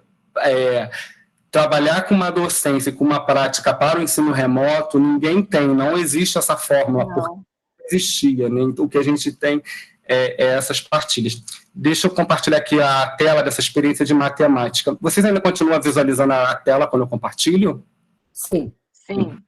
Tá, essa aqui foi uma atividade que a gente fez com eles, né, que foi até da ideia que surgiu desses encontros lá com os cursos de formação de professores, de trabalhar um pouco a questão da matemática no cotidiano, né, e a gente trabalhou com a questão de qual presente você compraria para o seu amigo, né, então a gente fez uma apresentação pelo Google, usamos o Google Apresentação e criamos a tela. Cada aluno tinha um valor estipulado para comprar um presente para outro amigo. Aqui no caso, esse exemplo aqui do Pedro para a Ana. E aí ele queria comprar um PlayStation para ela. E aí foi interessante que a gente trabalhou com eles a questão de sites de busca, qual é o site mais barato. Então, vocês podem visualizar aqui, ó, na loja 1, ele foi nas Casas Bahia, consultou o valor, aí ele botou o link, a data do acesso. E a generosidade, né? Porque é um presente caro, né? Verdade. Ainda tem a questão dos sites falsos, né? Será que esse site não é falso? Está mandando pagar no boleto à vista? É verdade, é verdade. É interessante, né, porque nessa escola que eu trabalhei aqui, eu trabalhei no Centro Educacional da Lagoa, aqui na Zona Sul, né, e vocês estão falando do PlayStation. Eu mostrei essa coisa para o Mariana, que eu não tenho agora aqui, mas na época, uma aluna quis comprar um cavalo para outro aluno. Porque ela monta a cavalo aqui no Jockey Club do Rio, aqui no Jardim Botânico. E o cavalo era R$1,5 milhão de. Então, a gente vê também assim, um pouco das realidades dos nossos alunos. Uau! A gente está vendo que a questão do PlayStation, mas eu estava pensando em dar um cavalo, porque comprando achava que um cavalo seria um presente ideal para dar para o amigo. E aí é interessante que eles fazem essa pesquisa, né? A gente trabalhou essa questão da descrição do produto, o que fala sobre o produto. A gente trabalhou isso que a Raquel, acho que falou também, da questão de um site falso. A gente trabalhou com essas questões todas, né? E aí, no final, eles tinham que fazer essa diferenciação de preço. E aí, na minha disciplina, como era informática, eles faziam isso. E depois, o professor de matemática levava isso para a sala de aula e trabalhava juros e porcentagens em cima dessas compras dos alunos, né? Então, foi bem interessante e que foi uma experiência que saiu de encontros com outros professores. Muito, muito legal, o Felipe. E, assim, essa sua experiência, né, ou seja, o mostrar, né, um pouco como você faz, né, é importantíssimo, porque a gente tem muita teoria, né, que fala sobre a importância de tudo que você está falando, e você, claro, também trouxe essa teoria, mas, assim, é aquela coisa, né, do anunciar, né, ou seja, o quanto que se anuncia, né, o quanto se realiza e mostra para as pessoas o que é possível fazer, né? Verdade. Porque às vezes muitas pessoas falam assim, tá bom, quero ver colocar na prática, né? E isso, né? É isso que a gente precisa, né?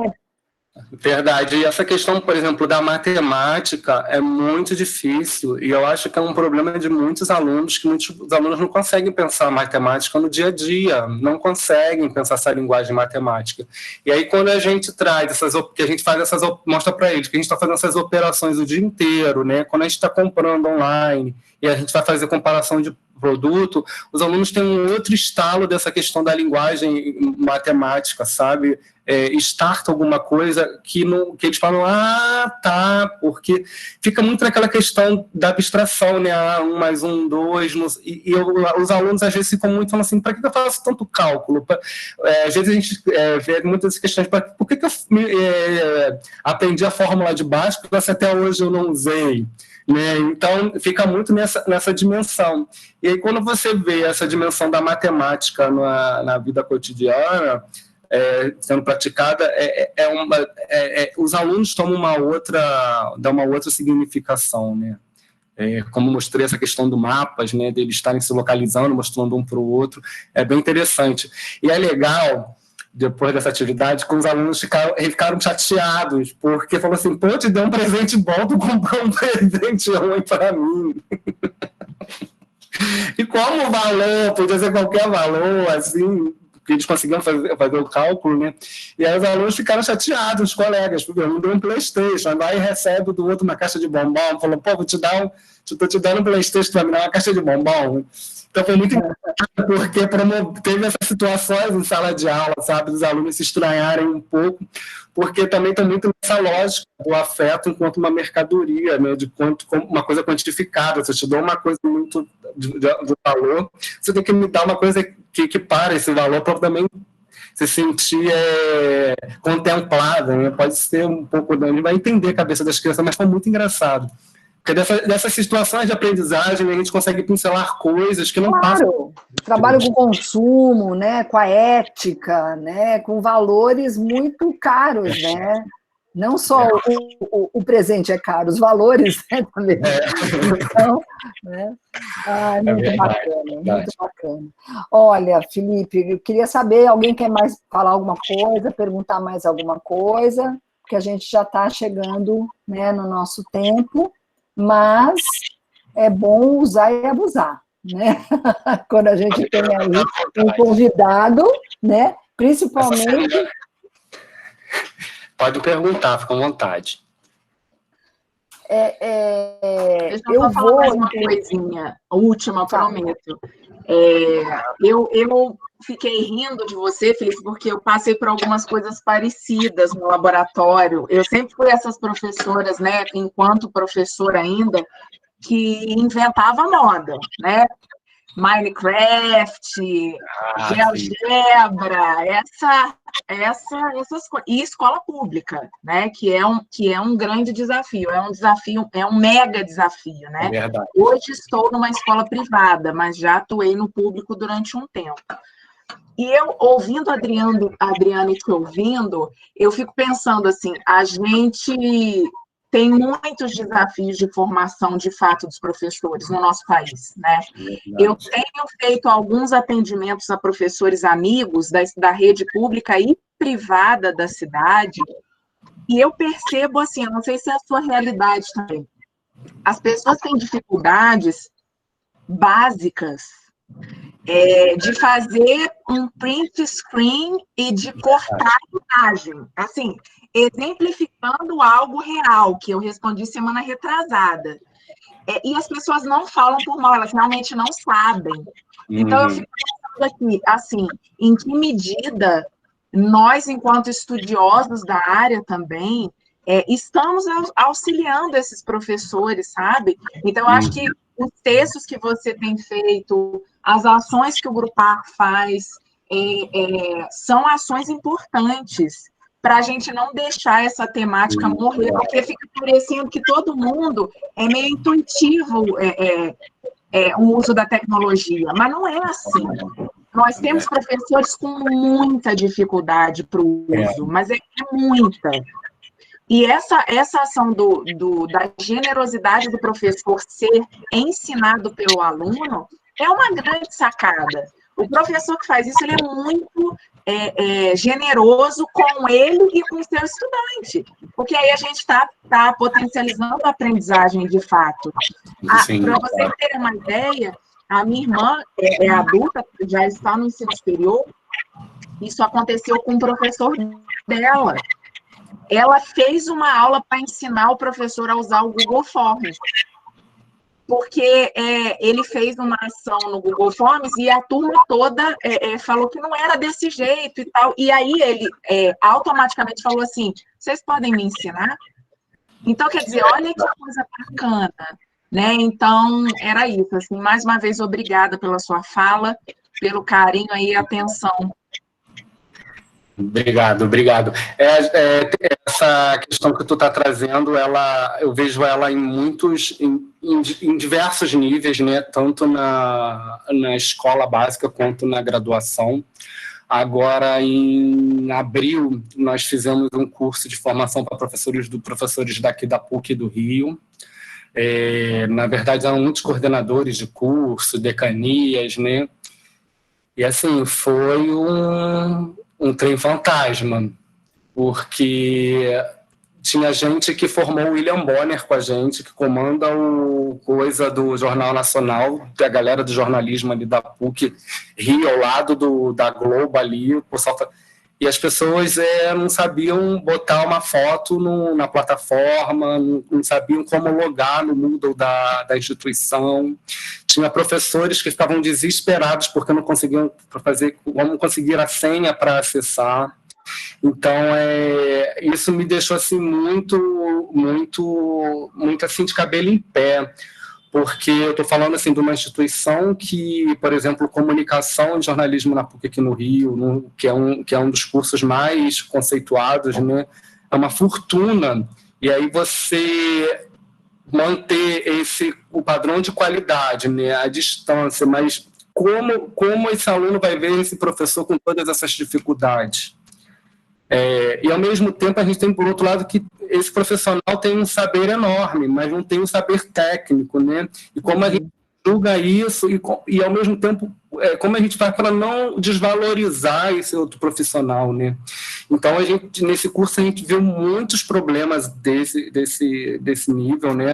No sentido de ter pessoas que têm um conhecimento enorme, uma bagagem enorme, mas que quando foi para essa questão do remoto, assim, a gente vê que não tinha letramento nenhum com nada.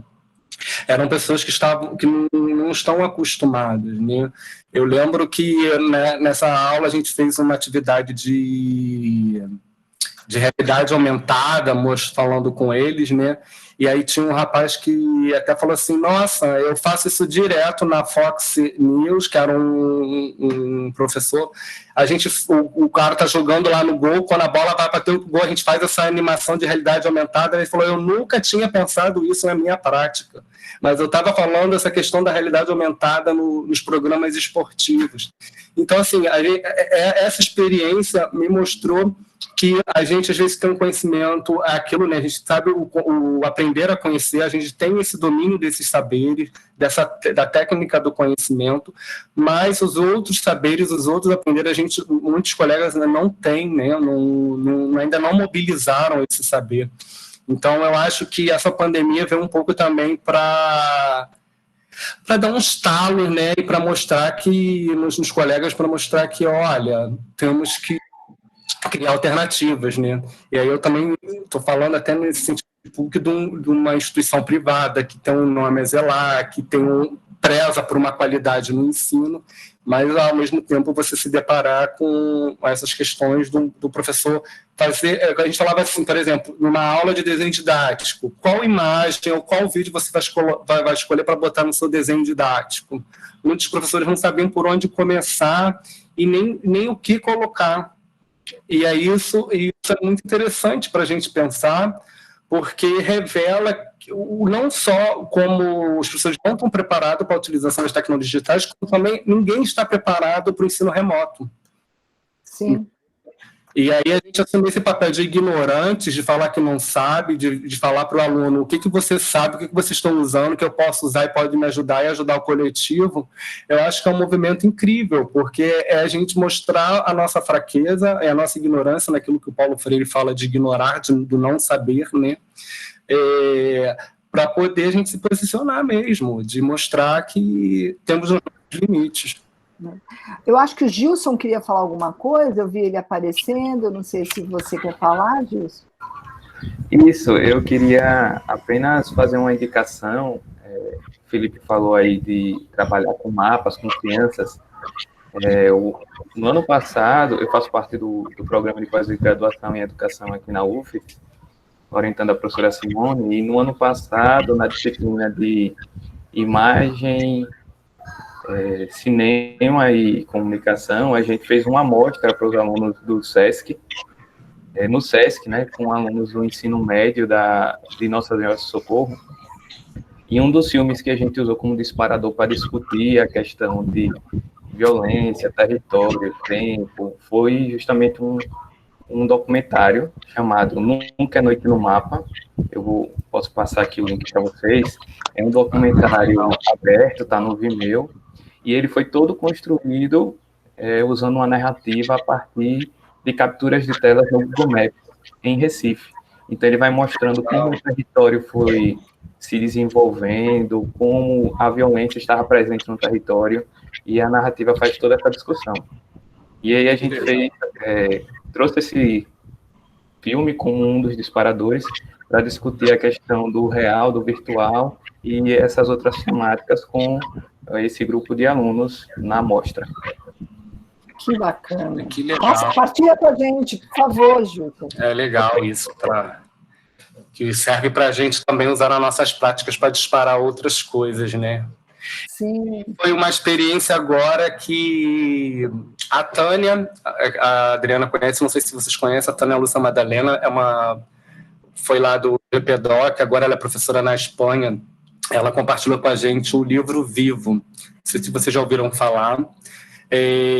Uma escritora espanhola, ela é uma best-seller, né?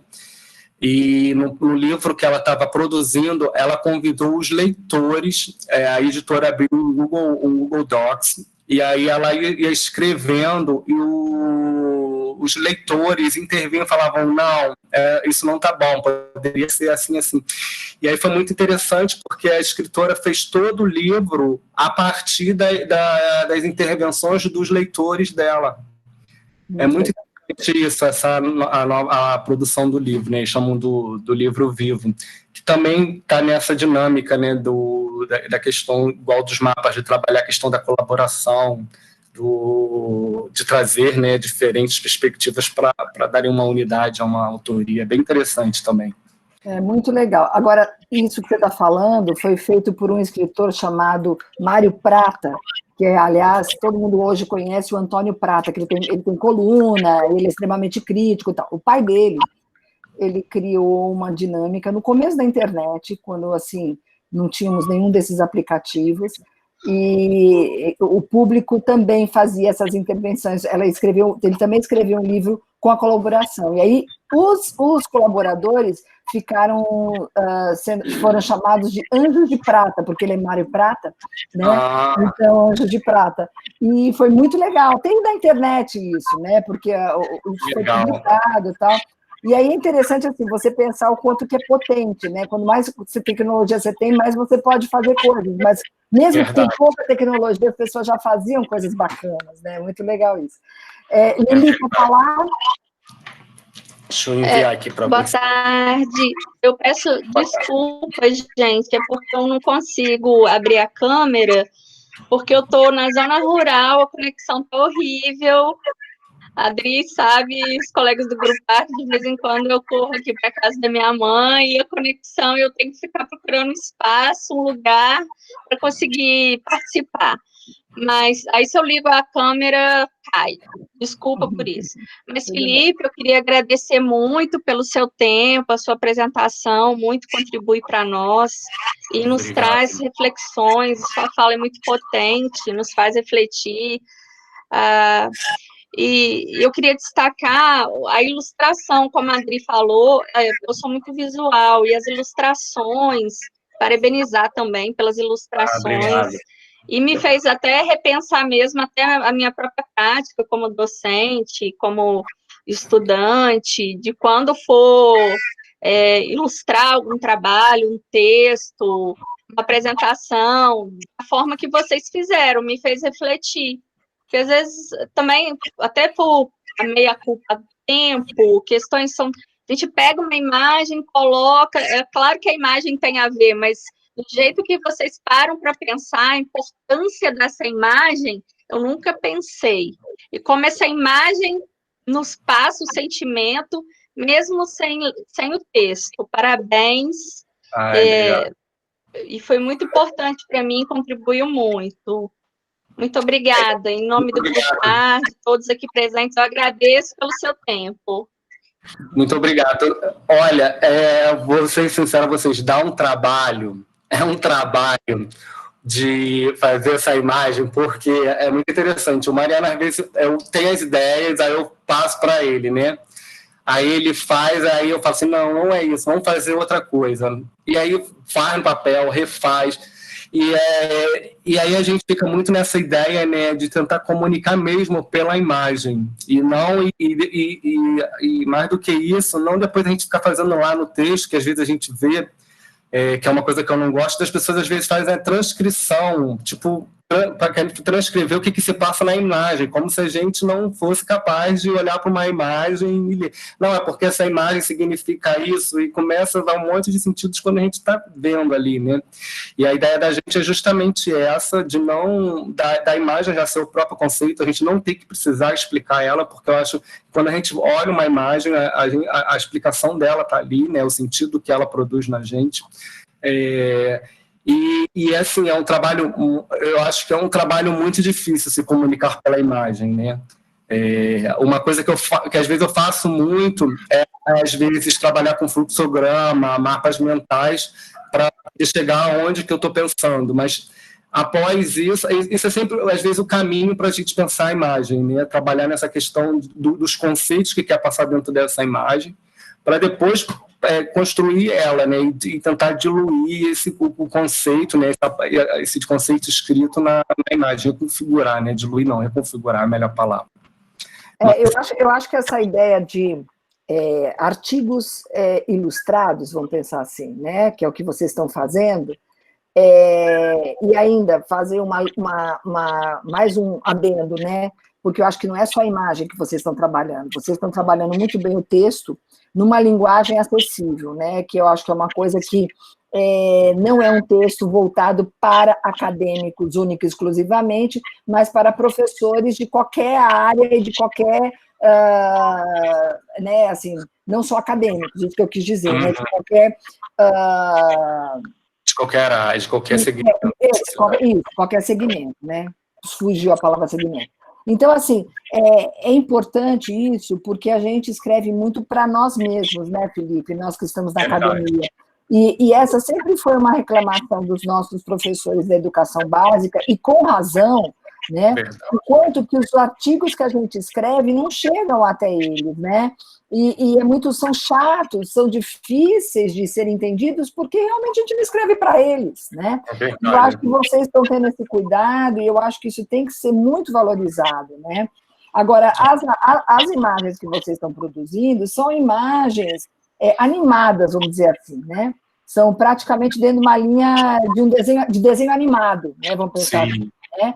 E aí faz toda a diferença também, né? Porque, assim, saber ou ter quem produz essas imagens também faz toda a diferença, né? Porque você, nem todo mundo tem essa possibilidade, ou esse domínio, né, dessa linguagem, que eu acho que é o artista, né, que faz. É verdade. Então, eu acho que isso é muito bacana, é mais uma conquista que a gente ganha, né, para a área, e que abre todos os conceitos que a gente tem trabalhado, que são densos, de uma forma muito popular, né, assim, eu acho que dá acesso, né, eu acho que isso é bem bacana. Isso é muito interessante estar falando, Adriana, porque a gente, quando faz o texto, né, Mariana é da informática, né, eu sou da educação, e aí a gente brinca assim, uma área tem que entender o que a outra vai escrever, porque se uma área entender o que o outro escrever, o público em geral consegue entender mais. Porque é isso, né? Se uma pessoa que é de outra área, de outra ciência, lê o nosso artigo e consegue entender, é porque ele está numa linguagem mais acessível, né? Mas também, por outro lado, a gente pensa que o formato do texto na coluna, né, como é uma coluna científica e não uma revista de artigo, no sentido daquele chapadão, né? E eu acho que a gente tem essa possibilidade da gente trabalhar mais com a estilística da linguagem, né? De ser mais desse cotidiano que a gente falado, né? Que eu acho que, às vezes, quando a gente faz isso num artigo científico, que aconteceu agora recente, de mandar para uma revista, as pessoas colocarem, às vezes, que não está com uma linguagem acadêmica. Por mais que você tente simplificar a linguagem, aos nossos próprios pares faz que a gente recue com relação à linguagem. Mas eu acho, sabe, que a gente também tem que começar a pensar para quem a gente está escrevendo, né? Então, assim, se você submete um artigo para uma revista científica que tem todo um viés, né, acadêmico, clássico, vamos dizer assim, né? Mais conservador, né, que é o que a gente está falando, né? Não tem como, né? Você tem que fazer jogar o jogo, né? Agora, eu acho que a gente precisa cada vez mais inaugurar espaços que sejam sérios, rigorosos, tal, mas que sejam acessíveis também. Então, eu acho que assim, o que vocês estão fazendo é bacana porque inaugura um espaço em que o professor da educação básica pode buscar conhecimento numa linguagem que ele vai acessar. E quem está no ensino superior também pode, né? Porque não é uma coisa assim de, eu só leio com bases de dados extremamente elaboradas, babá. Quer dizer, é uma leitura que você consegue se apropriar. Se você quiser aprofundar, você vai buscar as referências que estão lá, né? E aí, porque, claro, não é o momento de aprofundar naquele nível, e pronto. Eu acho que inaugurar esses espaços é muito importante. É verdade. É verdade. E é muito importante até para outros colegas, né, que vêm depois da gente, que também estão muito preocupados com essa questão da escrita, de uma escrita mais acessível a todos, né, de uma ciência mais humanizada, palavra, né? Eu acho que a gente vai abrindo um pouco desses caminhos, né? A gente consegue, às vezes... Isso é muito interessante, Adriana, que você falou, que agora me ocorreu uma coisa. Às vezes a gente lê um texto, assim, por exemplo, eu adoro o texto do Tomás Tadeu. Tu pega o Tomás Tadeu, você, às vezes, ele põe 2 ou 3 referências num artigo e você pensa que está lendo literatura e você está lendo Identidade e Diferença. E ele faz aquilo e é adotado em todos os cursos sobre a discussão da diferença, a questão do currículo e diferença. E não, é dificilmente um aluno da graduação que não entenda o Tomás Tadeu. Eu acho que a gente tem alguns colegas, e é interessante porque a gente valoriza esses colegas, mas quando outros colegas fazem esse movimento, como ainda não são muito consolidados na área, acabam que não são muito reconhecidos. Mas a gente vê, alguns colegas já vêm fazendo isso, mas essa questão ainda da área querer conservar esse ideal de como é um artigo, de como deve ser feito, que eu acho que ainda a gente esbarra nisso, não deixa a gente avançar. Isso é muito complexo, é uma discussão muito longa, né? Mas se você, por exemplo, tem vários que fazem, mas é essa coisa da consolidação, do lugar que ocupa, né? E, por exemplo, se você pega um texto que eu estou agora... Toda vez que eu dou didática, eu trabalho com esse texto que eu amo, a gente já leu no grupo, né? E quem não leu, leia, né? Que é do Jacques Rancière, né? Que é o Mestre Ignorante. Ele é completamente... Ele tem até partes que são mais elaboradas, mas o texto, a linguagem é literária, né? Então, mesmo que você, alguma parte, você não entenda, porque às vezes ele usa uma coisa mais elaborada, não no sentido acadêmico, né, mas no sentido da própria língua francesa, tal, porque é uma tradução que a gente lê, mas, assim, essa coisa da literatura fazer parte, né, da sua linguagem, né, a Ana Lúcia, não sei se ela ainda está aí, mas ela defendeu, foi minha orientanda no doutorado, ela traz, por exemplo, a tese dela é numa narrativa completamente diferente, né, do que você vê num texto acadêmico. E foi super elogiada pela banca, né? Então, que tem a ver com a autoria, né? Essa autoria que você estava falando, né? Ou seja, qual é a tua marca naquele texto? Quando você tem uma autoria também, mas tem rigor, ainda que você use uma linguagem acessível, você consegue chegar, né? Então, acho que é uma linha tênue, né, Felipe, que eu acho que a gente está transitando, mas que aos poucos a gente vai abrindo, né? Essas notícias que você trouxe dos espanhóis que estão misturando tudo, já é um movimento que mostra o quanto que a abertura ela é necessária e a gente está precisando, principalmente num momento tão conservador, né? Com tanto discurso de ódio que a gente está vivendo. Então, isso são só boas notícias. Mais alguém, gente? Nós vamos encerrar. O Felipe, né? O Felipe. Eu tinha visto uma assim, não sei se era ele. É você, Felipe? Foi, era eu mesmo. Então, fala, amor. Não, era eu mesmo. E chamavam Felipe, eu estava achando que era eu. Aí quase que eu interrompi o próprio Felipe várias vezes. Perdão. É que você primeiramente eu queria agradecer, né? Foi muito bacana estar aqui com você hoje, estar aqui nessa atividade. Conforme você foi falando, e a Carol também trouxe a questão de um professor que perguntou para ela a questão do print, né? Como é que tira o print, recorta. Eu estou vivendo isso desde o início da pandemia. Nossa. Eu tenho compartilhado com a Adriana, que eu vivo duas realidades diferentes. Hoje eu estou como estagiário numa escola, estou como estagiário na parte, eu sou aluno da graduação da Unirio e estou como orientando de bibliografia da Adriana. E do outro lado, eu tenho a minha tia, que é professora do município, a quem eu tenho auxiliado diariamente para produzir os conteúdos dela. Então, isso vai desde edição de vídeo, a escolha de imagem. Ah, mas eu preciso de uma imagem PNG. O que é PNG? Aí eu vou explicar que é uma imagem sem fundo, e Word, enfim. E ela acabou fazendo as estratégias dela, e foi interessante como ela teve que rever também o relacionamento dela com os colegas de trabalho. E o que aconteceu? Ela acabou criando uma dupla, uma outra professora mais nova. Minha tia já tem 60 anos, já tem mais de 40 anos de sala de aula. Enfim. E aí, ela acabou criando uma dupla com quem ela tem compartilhado tudo isso. Tem sido um movimento muito bacana. E eu acho legal quando eu vejo você também muito preocupado com isso, né? Eu faço muito essa reflexão da minha formação também. Na Unirio, a gente tem uma disciplina que é de informática e educação. É uma disciplina de 30 horas, se eu não me engano, atualmente. E eu acabei fazendo ela à distância. Foi bem bacana. Eles possibilitaram a utilização de várias ferramentas e apresentações, como a questão do Notes, do Facebook, que você mostrou logo no início.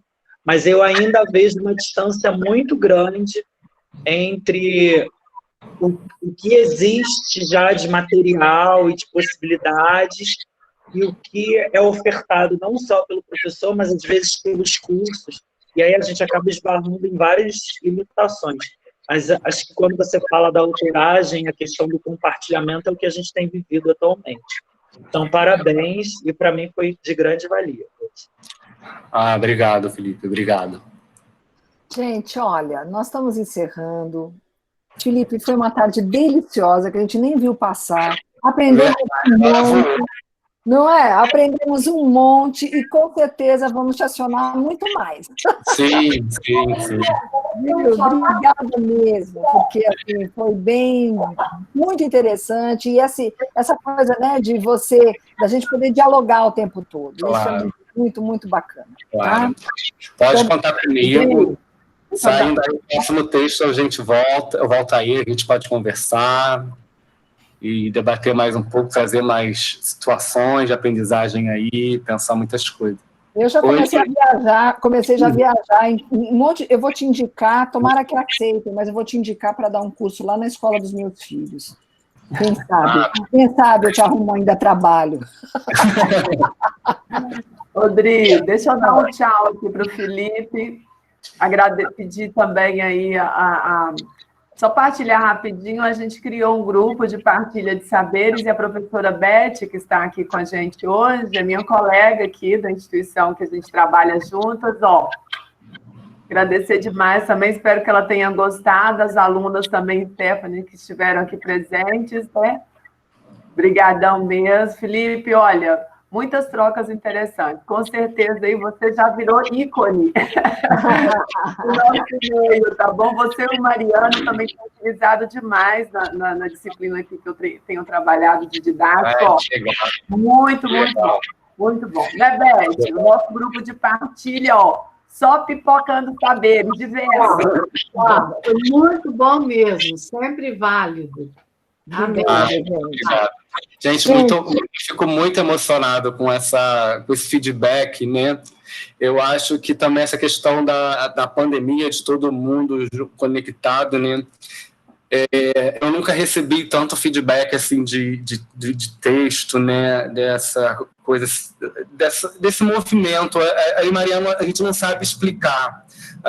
Outro dia estava conversando em casa, ontem, que o texto estava chegando a 100 mil visualizações, aí a gente fica assim, 100 mil pessoas pegaram no texto da gente. A gente fica assim, sem brincadeira, sem dimensão de pensar de quantas pessoas acessaram o nosso texto, de quantos professores leram, quantas casas o texto entrou. E assim, para a gente é sempre muito emocionante ter esse feedback das pessoas que leram, de saber que chegou às escolas. Eu fico muito feliz quando eu escuto muito assim, são os textos que nós usamos na escola. Porque nos nossos pares acadêmicos, né, isso é muito comum, da gente ler um texto do outro. Eu já trabalhei muito questão de mediação em linguagem emocional da Adriana, dos textos da Adriana. Mas, assim, você vê professores de escola que não estão nesse engajamento, te dá um feedback das suas experiências. É uma coisa, assim, para mim, está sendo muito... eu não sei explicar ainda, né? A gente vive a situação, no momento, a gente não consegue dar sentido, né?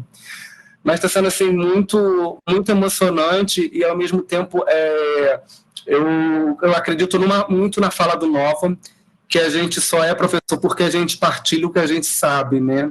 E eu acho que esse artigo é um pouco dessa partilha do que a gente sabe, mas é muito do que a gente sabe, do que aprendeu com outros professores, né? Com outros colegas professores.